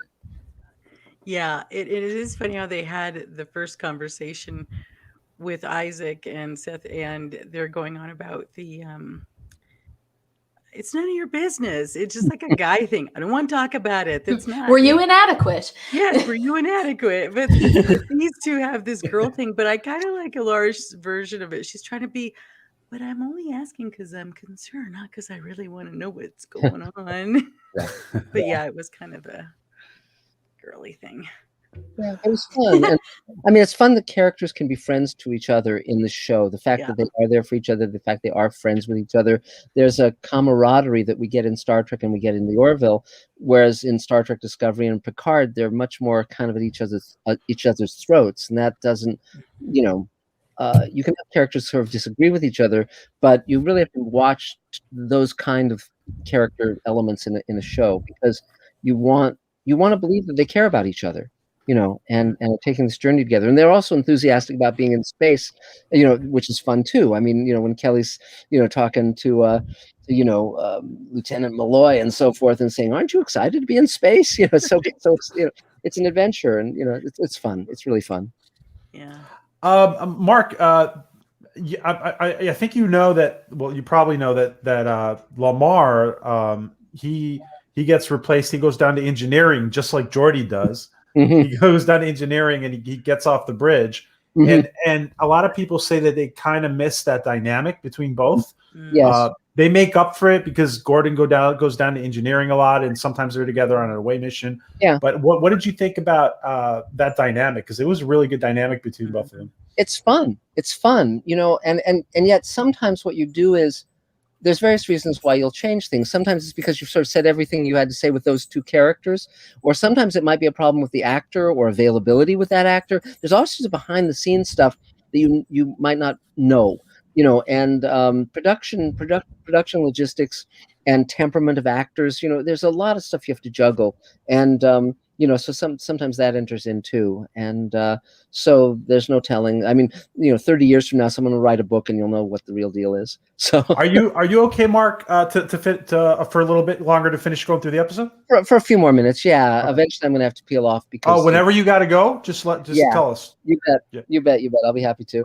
But one thing I wanted to say about this episode is I really enjoyed it. And even though, you know, it's very reminiscent of like For the World is Hollow and I've Touched the Sky and, you know, and so forth, it's its own thing and it has its own voice and it has its own viewpoint, and I enjoyed it, and I was not in any way offended or bent out of shape that they were taking something. They were clearly riffing off something, and for any Star Trek fan, you absolutely know what they're riffing off of, and that was absolutely fine, not a problem at all. I thought it was a really good episode, really fun. Mark, because you're gonna have to go in a few minutes, let me just say that can you tell us how people can volunteer? Because I know you have people volunteering for Space Command. Yes. How do people volunteer for Space Command? There's a number of ways. First of all, what I would suggest to everyone is go to my YouTube channel, Mr. Sci-Fi, SCI-FI, Mr. Sci-Fi. There's a ton of content there, including the first hour of Space Command. You can watch the entire first hour. It's the most recent post.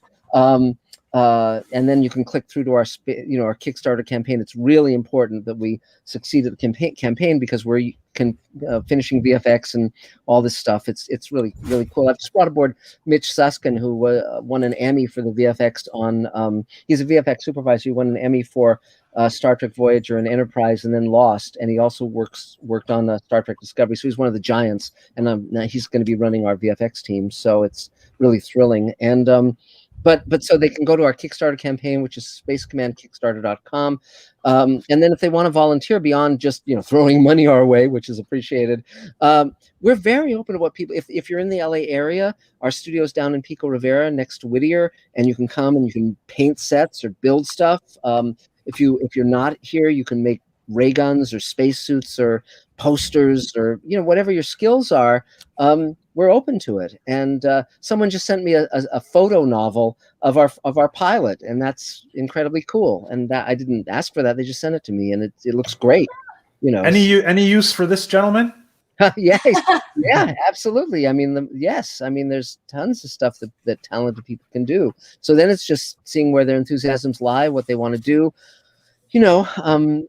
Everyone's doing it for the love of it. We pay people, but we obviously don't pay what the studios pay. And but we're in it for the love of it. And I'm every time I get a new visual effect shot in or shoot a new scene or whatever, any of it. I mean, it's just I'm thrilled, and so I'm a happy camper. If you ever need any sort of meteorological guidance, yes. hit me up. Cool, yeah. Happy to help. Absolutely. And just if people want to reach me directly, it's markzicree@gmail.com. It's an easy one. And but also on Mr. Sci-Fi, it's not just Space Command. I'm talking about all the stuff we're talking about here: science fiction books, TV shows. It's a great channel.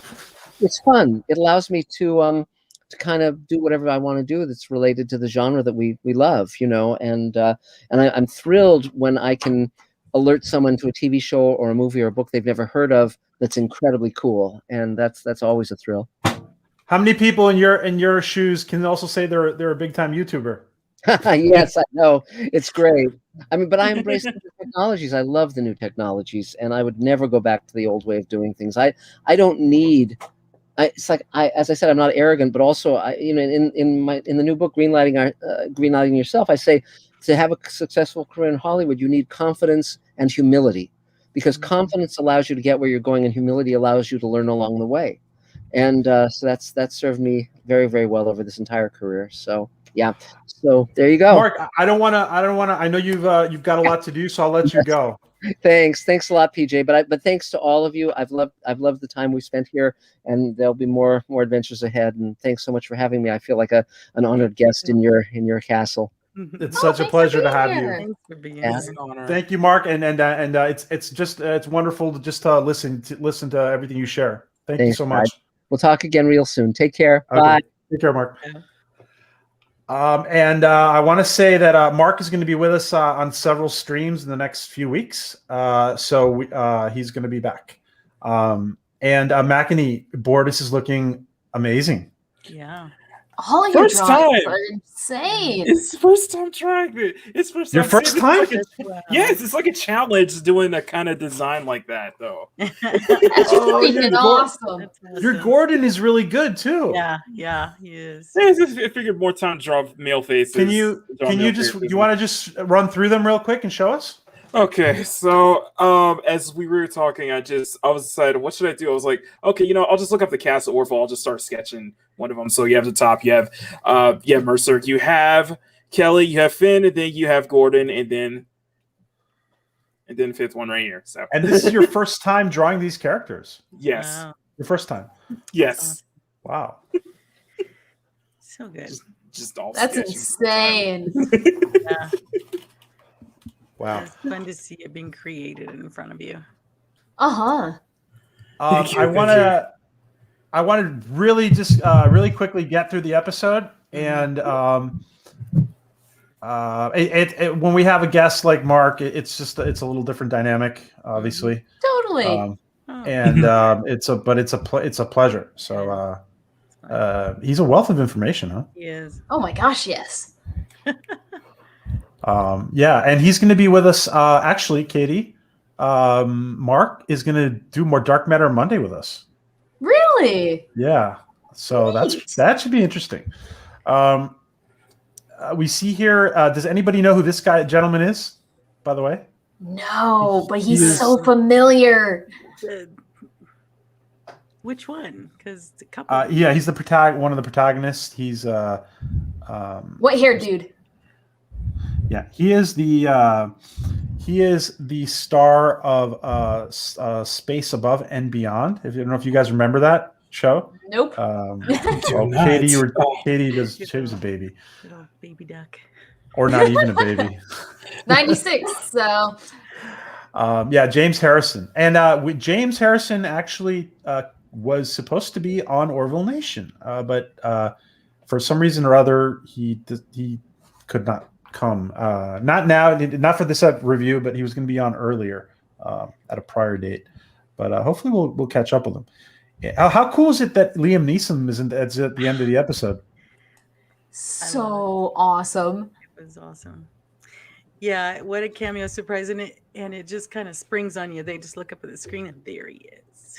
The great thing about Seth is he knows so many people. And I feel like it seems, based on the amount of people who come back and work for him and with him, he has to be a fun guy. Yeah. So he's able to bring in these big name stars just for these random things that, any other person asks them, like, hey, will you do this one-off bit for this and this? No. I feel like it's just because it's Seth. They say yes. I was wondering that too. But I was wondering how many people knock on his door because of his ideas and concepts that they're not following. That he's not following those steps of corporate writing, type of do as I say kind of thing. And he's doing his own thing, and I think that is going to be more exciting and fun to work with, which is why everybody on the show probably has the best time ever. So I can see where there. I bet he'll have a lot more cameos on there too. And we see here that the Orville launches a probe, communications probe, to keep in touch with the crew. The second that probe launched, I was like, oh, they're so good. They're going to get into trouble. Yeah.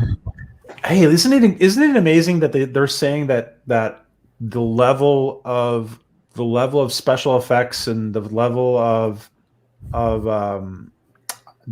I guess the level, of VFX and everything in general is going to be in every episode of season 3. It's going to be like Identity. That's crazy. That is what money can do, man. Yeah, No, but I think it doesn't go over the top with it. I mean, it's there, but it's important. It's a necessity, and in the message that's being relayed. But I don't think it's over the top like some of them. There's so much going on that you're like, it comes down to kind of like how you use it, really, more than it just showing off as much, like showing off so much CG that it just doesn't look real. It's just like it's how you handle that CG and how do you make it fit within the confines of what you're trying to set up. And especially if you're working with a tighter budget, what tricks can you pull off to make this CG look believable? And that's what I'm thinking. Just because of how pure Seth is to the original setup of sci-fi with Next Gen, it's going to be more quality versus quantity. And he's going to take that extra money and be like, you know what? No, we are going to make this as clean and crisp as we can. We can have money left over. We are going to do it right. That's what I feel from what we've already seen. And I really freaking hope it stays that way. So here we have two amazing historic sci-fi stars, which is James Harrison, the gentleman here in the right, and of course Liam Neeson at the very end. So there's a lot of the guest roles are fantastic. And has this ever happened to any of you? What I'm putting up now, has this ever happened to any of you? Are you talking about when he's trying to eat? Yeah. Yes, and yes. As a picky eater, I've lived this so much. I think we've all experienced that in our lives at some point. I had because I was it actually made me think when I went to, but he was doing it without even thinking, trying to be polite. and sometimes you just can't help it.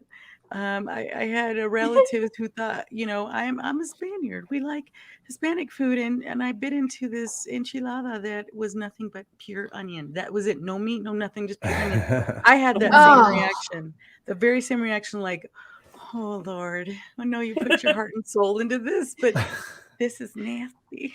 I love how at first he's like, do you have a napkin? And then it's, Right. Where's your garbage? Pop it over. She knows exactly what's happening with that. Yeah. You know what's even worse? Like when somebody put their heart and soul into it, and you know you're getting food poisoning while you're eating. Oh my gosh! Oh yes. God! Yeah. That's just nasty. I'm sorry, MAKINI. You were going to say something.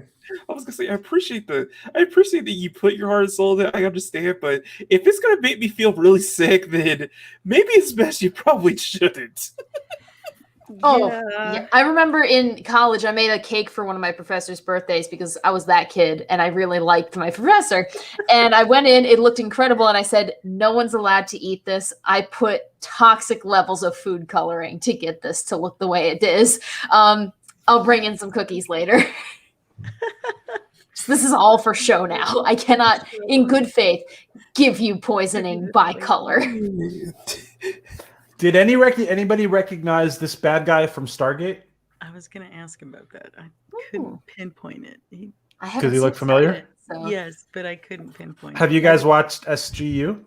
Yeah, oh yeah. Nope. I have not, so I'm gonna have to get into it. You know who he is, Maria? He's one of the bad guys from who gets on board the Destiny, and he's like the out of control bad guy. Oh, of course. Oh my God, it was driving me nuts, and I didn't want to cheat and look. From the Lucian Alliance, yeah. Yes. Oh my God, he was so good at being bad. He is, isn't he? Yeah. Yeah, but I do like the surprise look at the end, but I got upset that they didn't elaborate a little bit more on that. That he was so jerky here, kill them all here. And then and then what made me mad is he had that same concept of some people I know, not mentioning names, but that, hey, I didn't kill him. People did what they wanted to do.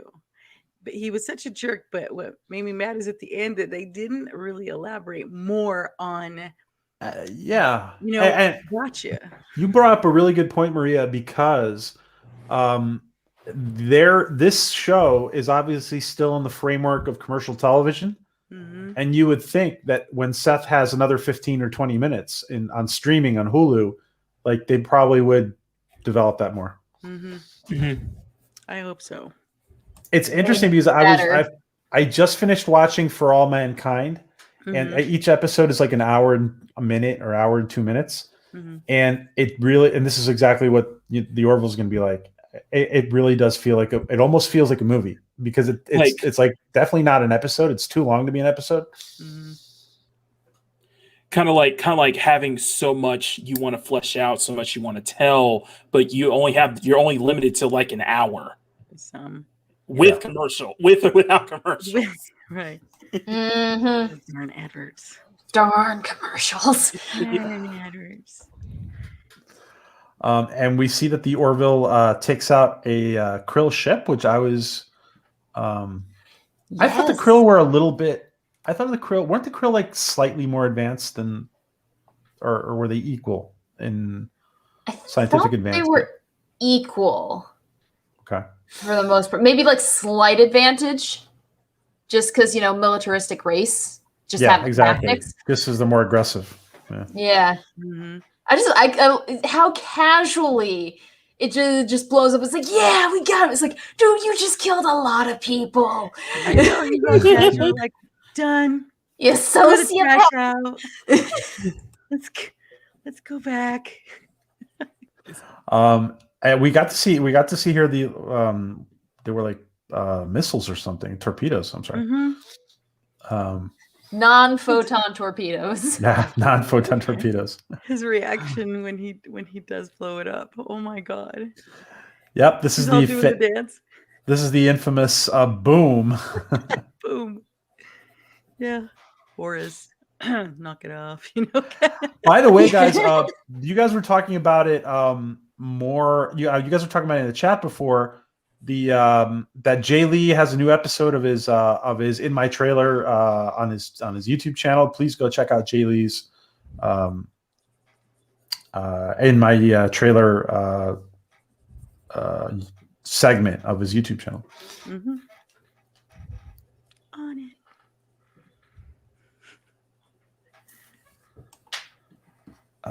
And what was your favorite part about this episode, Maria? Oh my gosh. Let me think. Oh gosh. Kelly, you go first because I'm running through it in my head. Go ahead, Katie. Or Katie. Oh, easily my favorite part was the Jehovah's Witness at the door. It felt so natural for him just like, hi, I'm Captain Ed Mercer, and we're with the Jehovah's Witnesses. It's like, oh my gosh, yes, that is my humor.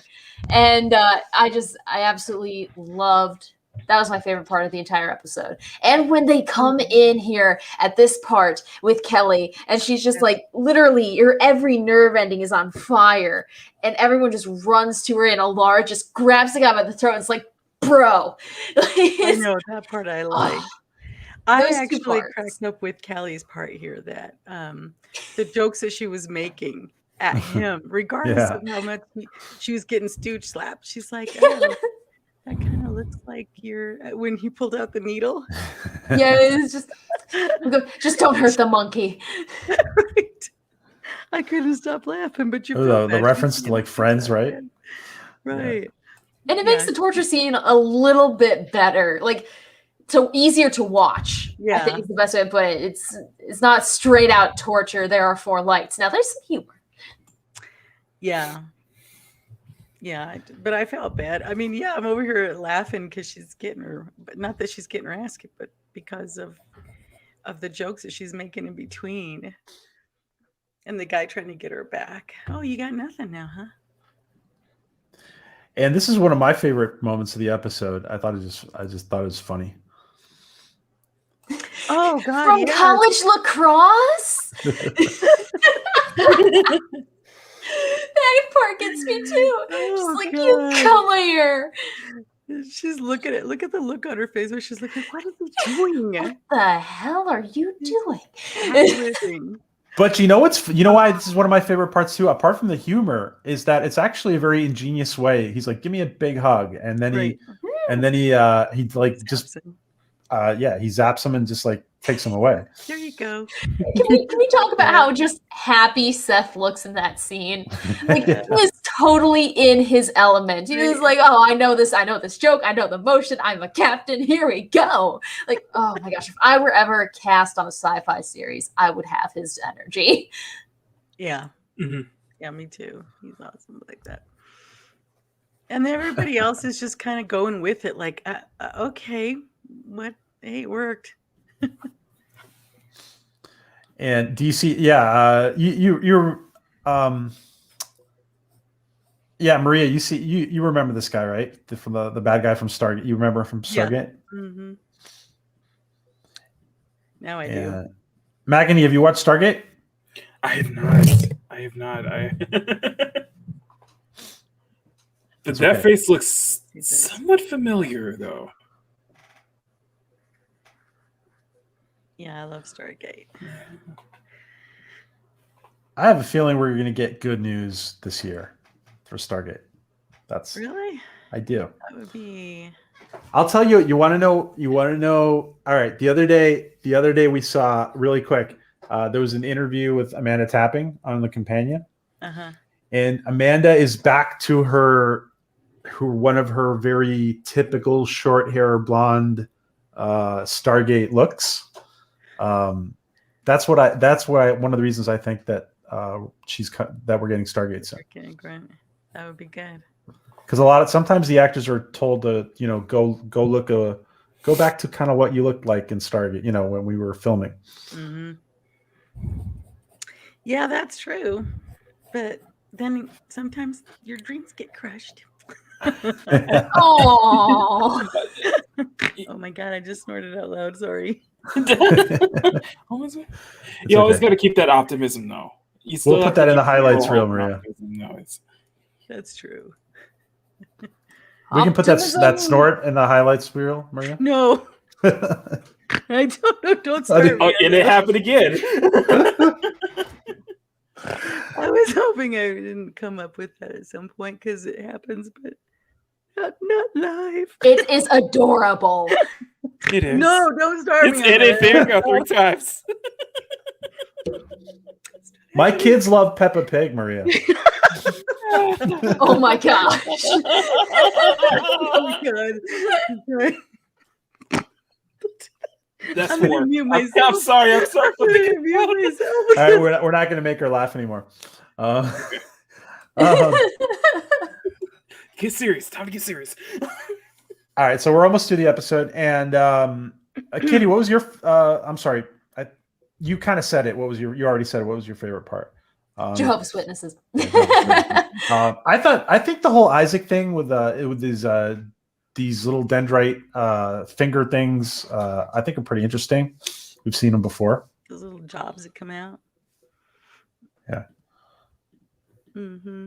They're very sci-fi-esque, and They are. I appreciate it. Mm-hmm. And it would looks worry that he's practical. It is, but I always worry that he's gonna get zapped, sticking his stuff where it doesn't belong. Like he eventually does, right? When he in the Priya episode. Yeah. Right? Yes.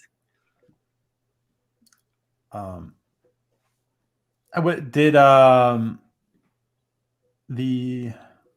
wait a second. This looks very, I don't know. It reminded me a little bit of Stargate, actually. This door that they find, it looks very, ancient or The forbidden door. yeah. Anytime there's a thing that's labeled forbidden, you gotta mess with it. You gotta it's like do not push the red button. It's like it's a red button and you want to push it. If that's Exactly. forbidden on it, if I was there, there'd be so many carvings all over from all the tools I was trying to get in this. To open it. Exactly. It's like no one even tried with a screwdriver. Come on. And everything works with a hair clip. Nobody tried a hair clip. No, it works. It works.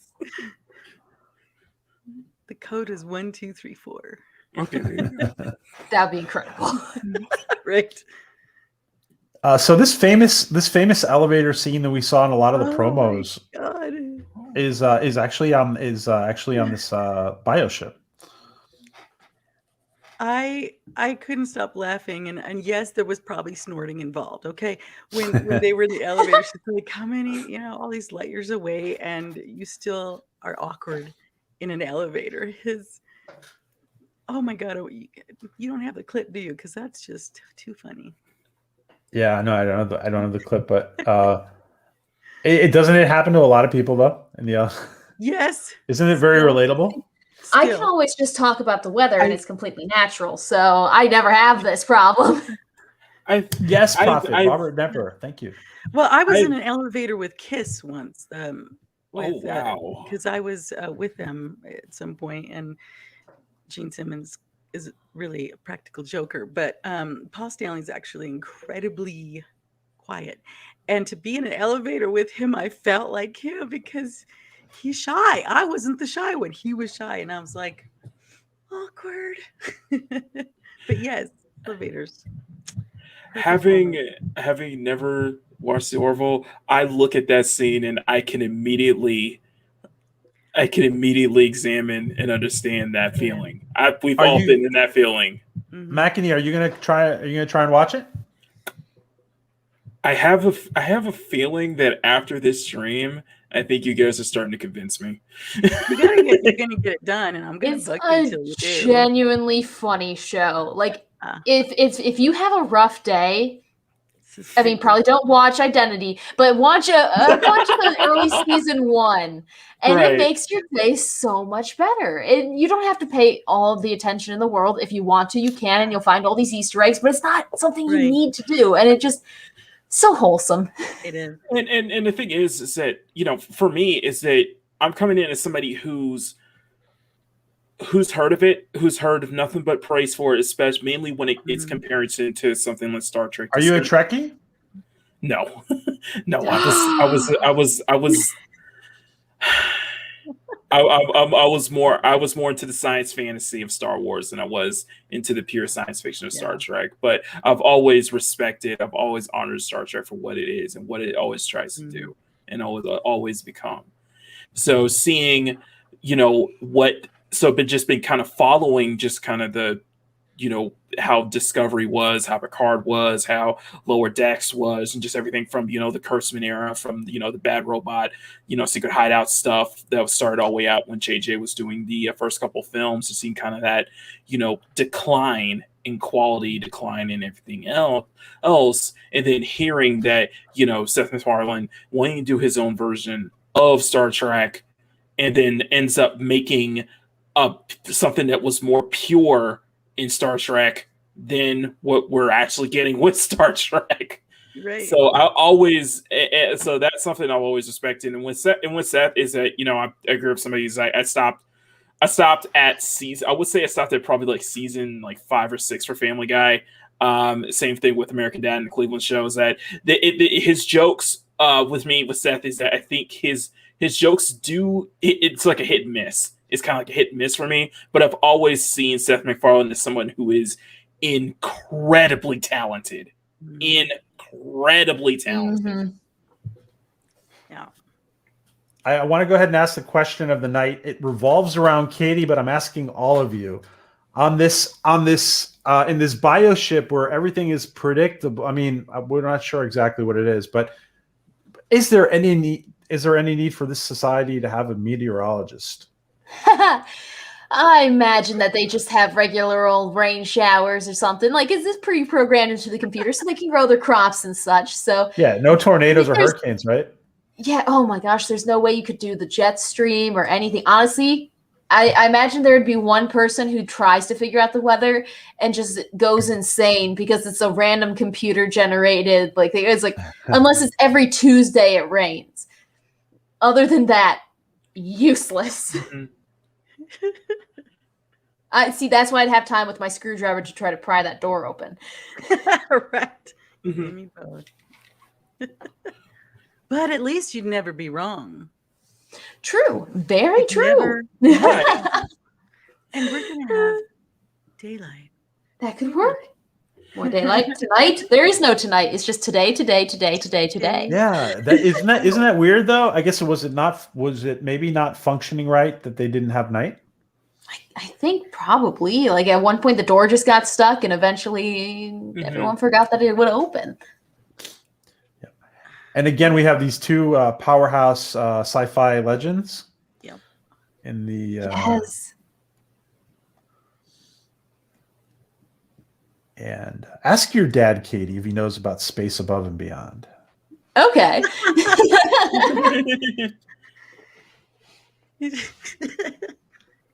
Oh my goodness. Thank you for making me feel so much older. Okay. No, I do weather schools with little kids who were born in 2015, and it hurts. It genuinely hurts. Oh my gosh. Yeah. Do they tell you your taste in music is obsolete, Katie? Oh heck no! There's no method to the madness. I will go through the most recent songs I downloaded. All the theme songs from My Hero Academia. The DuckTales Moon theme from the video game. Okay. Little Bitty by Alan Jackson. The Greatest Showman, and sea shanties. Okay, Katie. Tell me my taste in music from that. We're going to have a talk. Yes. About expanding the horizon of the music there and getting a little more genre in there. No, I got tons more. That's hilarious. It's amazing. 80s stuff. So I was thinking that this dome was there because, and maybe I'm wrong on this and I missed this part, so correct me. I thought the dome was there because they didn't want them to see the outside to know that there was something else out there. and give them the idea that this was it. Like like the kid said in there, this is it. This is what we have. They didn't understand the concept. So to me, I thought that it was that way because they didn't want them to see that there was anything beyond. But did I miss something? I don't think they would have constructed it to try to trick them, because if you wake up one day and all of a sudden, hey, where'd the stars go? I feel like people would probably notice.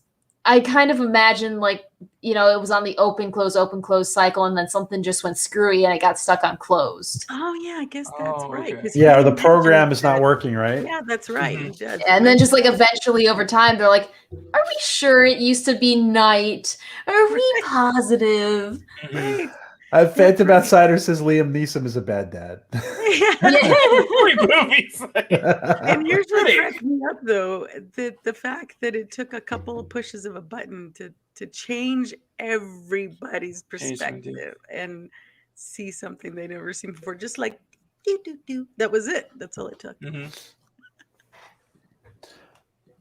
And by the way, ETEP would not join us because he is not feeling well. Oh. And we wish him well. And Coco is recovering, and we will have back some of the panelists we've had before. And for a sec, oh shoot, wrong picture. Next picture. I got the. You're a brave man for that. I'd be like, oops, that's not what I was supposed to put up there. It's so hard to switch between pictures. You have no idea. You just kind of go with it. Just make sure that you're using the right folder. Right. Yes. Oh, no. Just make sure that you have the right folder. It wasn't anything like that. Yeah, exactly. That's what it is with me. It's like, okay, yeah, like this is my significant other on our honeymoon. You know. Right, exactly. That's what I was thinking. That'd be me. You know, for a second, I thought this was the courthouse from like Back to the Future. For a second. I see. Oh, Yes. I see what you're talking about. Yeah, I get Yep. that feel too. But I looked at it, I compared it. I mean, who knows? Maybe it's this. Who knows? Sometimes they use the same set and just resurface it, right? The facade. Wait, you actually went back? I did. Look. I did. Yeah. Oh, I think it's a nice. I think it's a nice. I know. I'm such a loser, Maria. You're not. I'd have been like, I wonder, but then something else would have distracted me, something shiny in this corner. But you actually took the time to go look. That's kind of cool, though. Also, can we just talk about those drawings? Holy cow! Yeah. That's awesome. That's incredible. Like, if they were an anime, if the Orville was an anime, right? Wow. I'm gonna take a screenshot of this. Yep. I'll scan it and send it to you. Oh, okay. Yeah, you can scan it. Wow, MAKINI. Hey, MAKINI. I do want to get to you real quick before we finish up. Tell us what your projects are about. Tell us what you're working on, and because you haven't had a chance.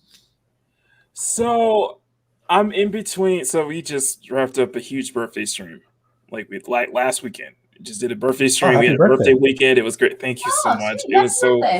And the way we do it is that I do my main series of streams of live streams of drawing streams that are dubbed MAKINI Live, and we do it in seasons. So that birthday stream was the end of season 3, and so we're going to be in 2. I think for like 2 more weeks we're going to be off, and then on May 23rd we're coming back for season 4. And that's usually my draw streams with me and 3 of my panelists, Bruce Lombardo, and Ashley Mama Bear, and then we have a recurring guest sometimes. But in between that, I'm trying to wrap up whatever current commissions I'm on, and I'm trying to figure out what I can. I know what I'm doing. I'm trying to get more content on the channel to kind of as a way to kind of hold you guys over, and because I want to get more content on the channel, because I want to grow. I want my channel to grow, to get that 1K, and then to get that finally monetized. We're halfway there. And yeah, you know, I'm Absolutely. halfway. Yeah, I'm halfway there. So I'm like at 400. So I just need like 440 or something more.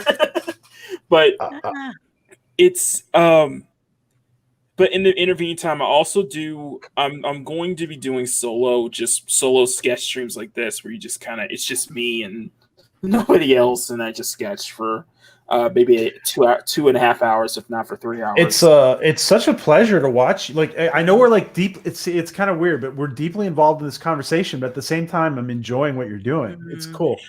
I try like as somebody who wasn't familiar, or it's not as deep into Orville, or probably not deep into the really hard sci-fi like you guys. I try to do the best I can to at least get involved, or at least have some knowledge, at least a little bit, or whether it's little or zero. So, MAKINI, do you take commission work? Yes, I have 3 slots left on my Twitter. Instagram will be soon. What does he mean 3 slots left? I'm open. I have 5 slots open for commissions. In two, so I have 3 slots open for the immediate future. You mean? Yeah, for now. Yeah, for this kind of set. Yeah, gotcha. Then once those slots are filled up, I'm done. And then I'll close it, then reopen it in the future. But that's just for Twitter.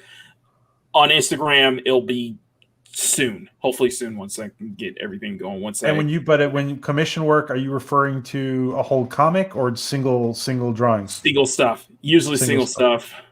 Okay. What do you charge for example, what would you charge for what you just drew? For what? For something like this? This would be. I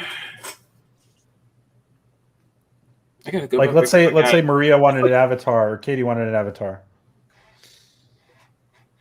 What do you usually charge? It would usually It would usually be in the 100. It would usually be in the probably the 60s. It depends. Like cheapest will probably be like 50 or so. But that depends. It depends. It's but. And do you with coloring or without coloring? Without coloring, it would be about close to 80, 75 or 80. It depends. But if it is colors, it's much more. Like usually my commissions are usually like at 120 to 150. Gotcha. Okay. Just so people know, because people are going to be watching, and so. I'm wondering. Heck yeah. I'll wait till I get bigger, because I got 50 people, and I think I'll wait, and I'll get back to you on the avatar later. 50 isn't bad though.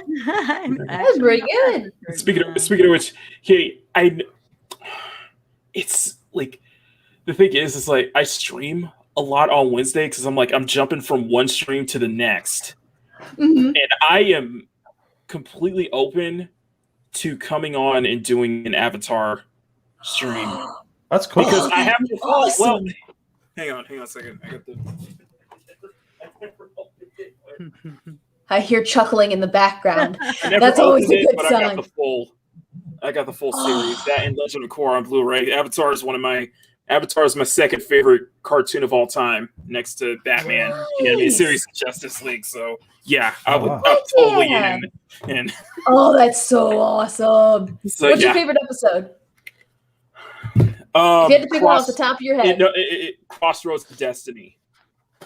Nice. That's the book 2 finale. Yeah. Oh yeah. So that brings a question, Katie. Are you opening to more panelists on your shows? Oh heck yeah! As long as they don't mind us being weird, we're always open. Brandy and I, my co-host on our show, we've known each other since college. We basically met when I dropped my bunk bed on my leg, and she gave me some first aid. So it started out as chaos, and it will continue like that. So yeah, we're always open for anyone. Like I mentioned, we had someone from Twitter come in, and they're like, "I saw the movie. I didn't know there was a TV show." Which any person who knows Avatar: The Last Airbender is like, good lord. So yeah, we converted him. Yeah, so it's been a blast. Yeah, we'll have to have you on. Just say name, time, and place, and just let me know which episode, because all will be. Is it something that we watch live, or is it something I got to watch beforehand? Pre-watch, and then we go through a bunch of screenshots, kind of like what PJ does, and we go through fan art and fan theories, and occasionally some strange art from Rapunzel, which is very fun. I'm in. I like your Isaac.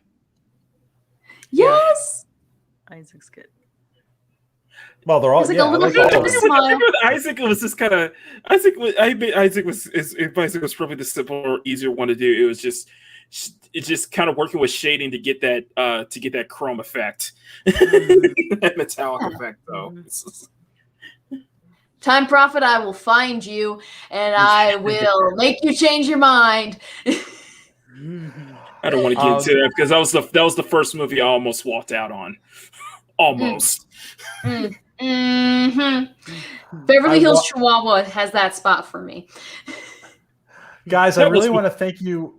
Oh, go ahead, Makini. I'm sorry. No, I was going to say that was well. To be fair, that was the first film that legitimately made me angry.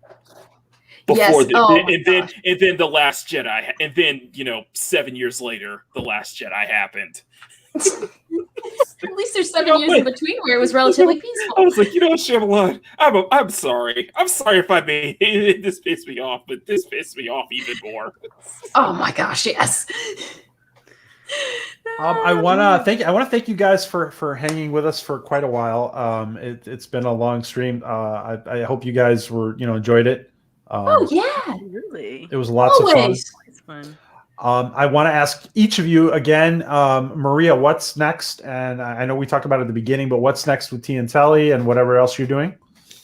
Well, I actually have. Well, I told you about the my friend of mine who's an actor and who's also a magician, and he's very. Oh, that's right. Magician. Yes. I also have another actor who's coming on.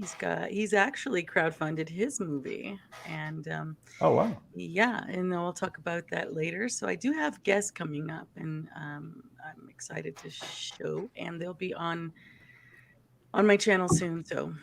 Now, for you guys who don't know, Maria and her husband do their channel together, and they had some pretty cool streams. There's one that's really funny that I listened to. I forget what there was like the banter between you guys. The nose part too. And if you want to, can you go ahead and put your channel in again, Maria? Yeah. And then just so you know, this conversation that you do here in this does actually take place in our home. It is not scripted. He didn't even know I was recording it, okay? So this is not a joke. This happens in real life. Oh, it's awesome. Does the snorting count as part of that as well? I do snort for real, yes. I don't. Sorry. So Maria basically is putting out the Truman Show version of her house. Right. Oh, God. I'll try to keep it snort free next time. But your husband knows before you post it, though, right? I kind of surprised him with it, but he's got humor, so he's just like, "Yeah, it's something you do. Okay, whatever." But I just made this one audio because I didn't prepare anything. I just hit the record to hear. But this happened after his surgery, his nose surgery. So maybe he was a little loopy, but for the most part, these conversations do. We hope he's fully recuperated. Yeah, he's getting better. And Katie, I want to ask you again.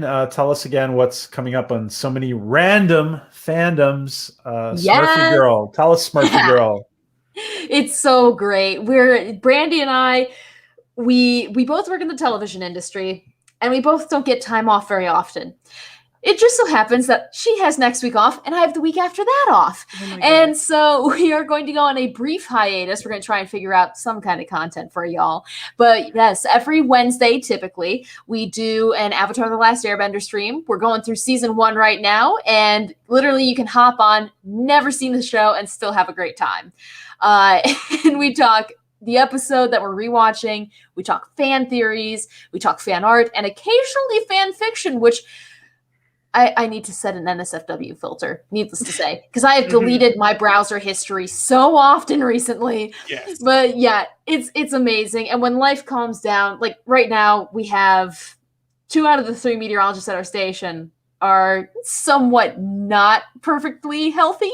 And so I'm kind of on call. It's severe weather season and we're doing a weather special. So it's chaos. But I'm hoping to do a couple more fan cams here eventually, highlighting other creators and just have fun. And the fandom forecast will be back. I swear it'll be back. We just can't get in trouble while filming it. Katie, do you want to put in your your handle for what is it for TikTok? Because TikTok, yeah. Because you have a very active TikTok. I do, yeah. This week has been a little quiet, but it's the same thing as my Twitter, which is @weather_Katie. And yeah, it's a nice insight into the chaos of me. Oh my God, Katie! I was helping a family member work on their roof. There was so much bird crap on the roof. And not only that, but there was this little fine brown dust that used to be bird crap. Oh my gosh, yes. Exactly. No, just don't eat icicles, guys. Just don't do it. Oh god. And MAKINI, please tell us again about your channel and what you have coming up.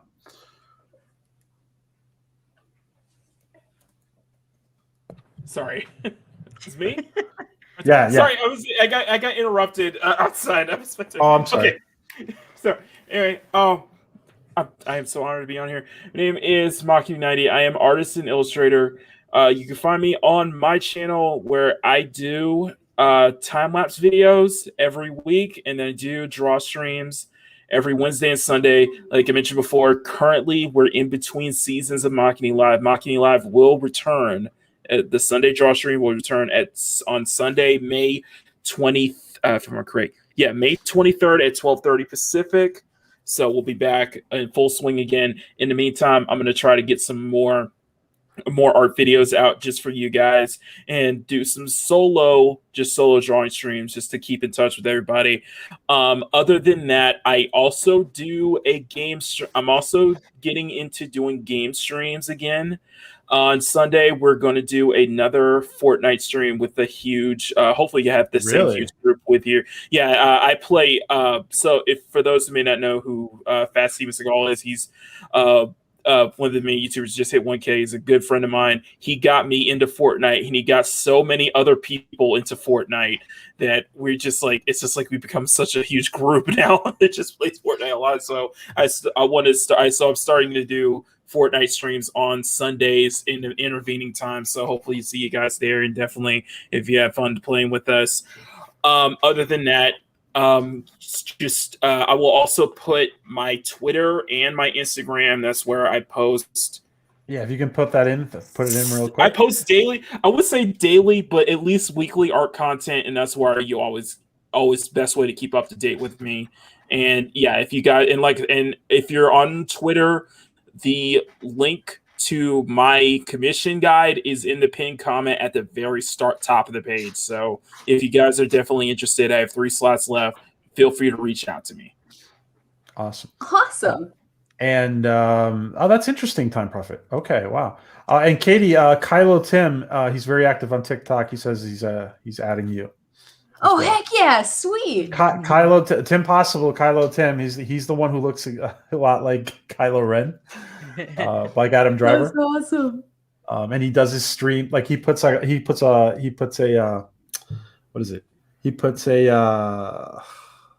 Kylo Ren scar on his face when he streams. Nice.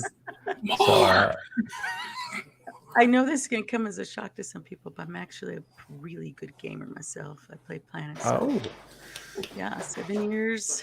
I put men to shame and they hate it. what do you play? PlanetSide 2. Oh, And yeah, I play all fractions there, but I've been doing it for a long time. And I know how to kill people there. Nice. Guys get mad when they find out they just got bombed by a chick. I don't know why. Nice. Nice. Anyway. awesome. Thank you, guys. again Be for careful. having There may be a young lady behind those controls. Don't get frustrated. Yes. It happens. It happens. Guys, I want to thank you so much. And last words. Anybody want to say any last comments? Stay Nope. weird. Just yeah, Katie, just let me know when. Just let me know when the next Oh, heck yeah. next Avatar stream is. I will jump on that. And in fact, I'll do some Avatar work for you. Oh, that's awesome. No, we'd love to have you. Whenever we come back, you're on. Okay. Thanks again for having me, and thank you for putting up with my cats too. They do kind of tend to get in the way. They're adorable. No, it's adorable. It's adorable. It's also entertaining to watch you with your cat. You look very, you know, like the what is the super villain from Inspector Gadget and Dr. Okay. Evil? I'll catch it next time. I'll catch it next Petting her time. cat. Yeah, that's true. That's Mr. Miyagi. Mr. Great, guys. Thank you so much, Maria, Katie, MAKINI. I want to thank Mark for being here. It was such a pleasure. Again, Mark will be joining us on a couple streams. We're going to be doing a straight up interview with him. It's probably going to be Sunday. And Mark will also be, I think he's also going to be joining us for Dark Matter Monday, and he's going to be reviewing Dark Matter with us. It really is cool because a lot of times you usually don't get creators reviewing other creators' stuff, and Mark's not afraid of that. So it's pretty interesting. It's very cool, his insights and stuff. So thank you, Mark, and thank you, Angelique, for setting that up. And of course, thank you to Ryan and Sirach from the Seventh Rule, because Ryan introduced us to Mark last year.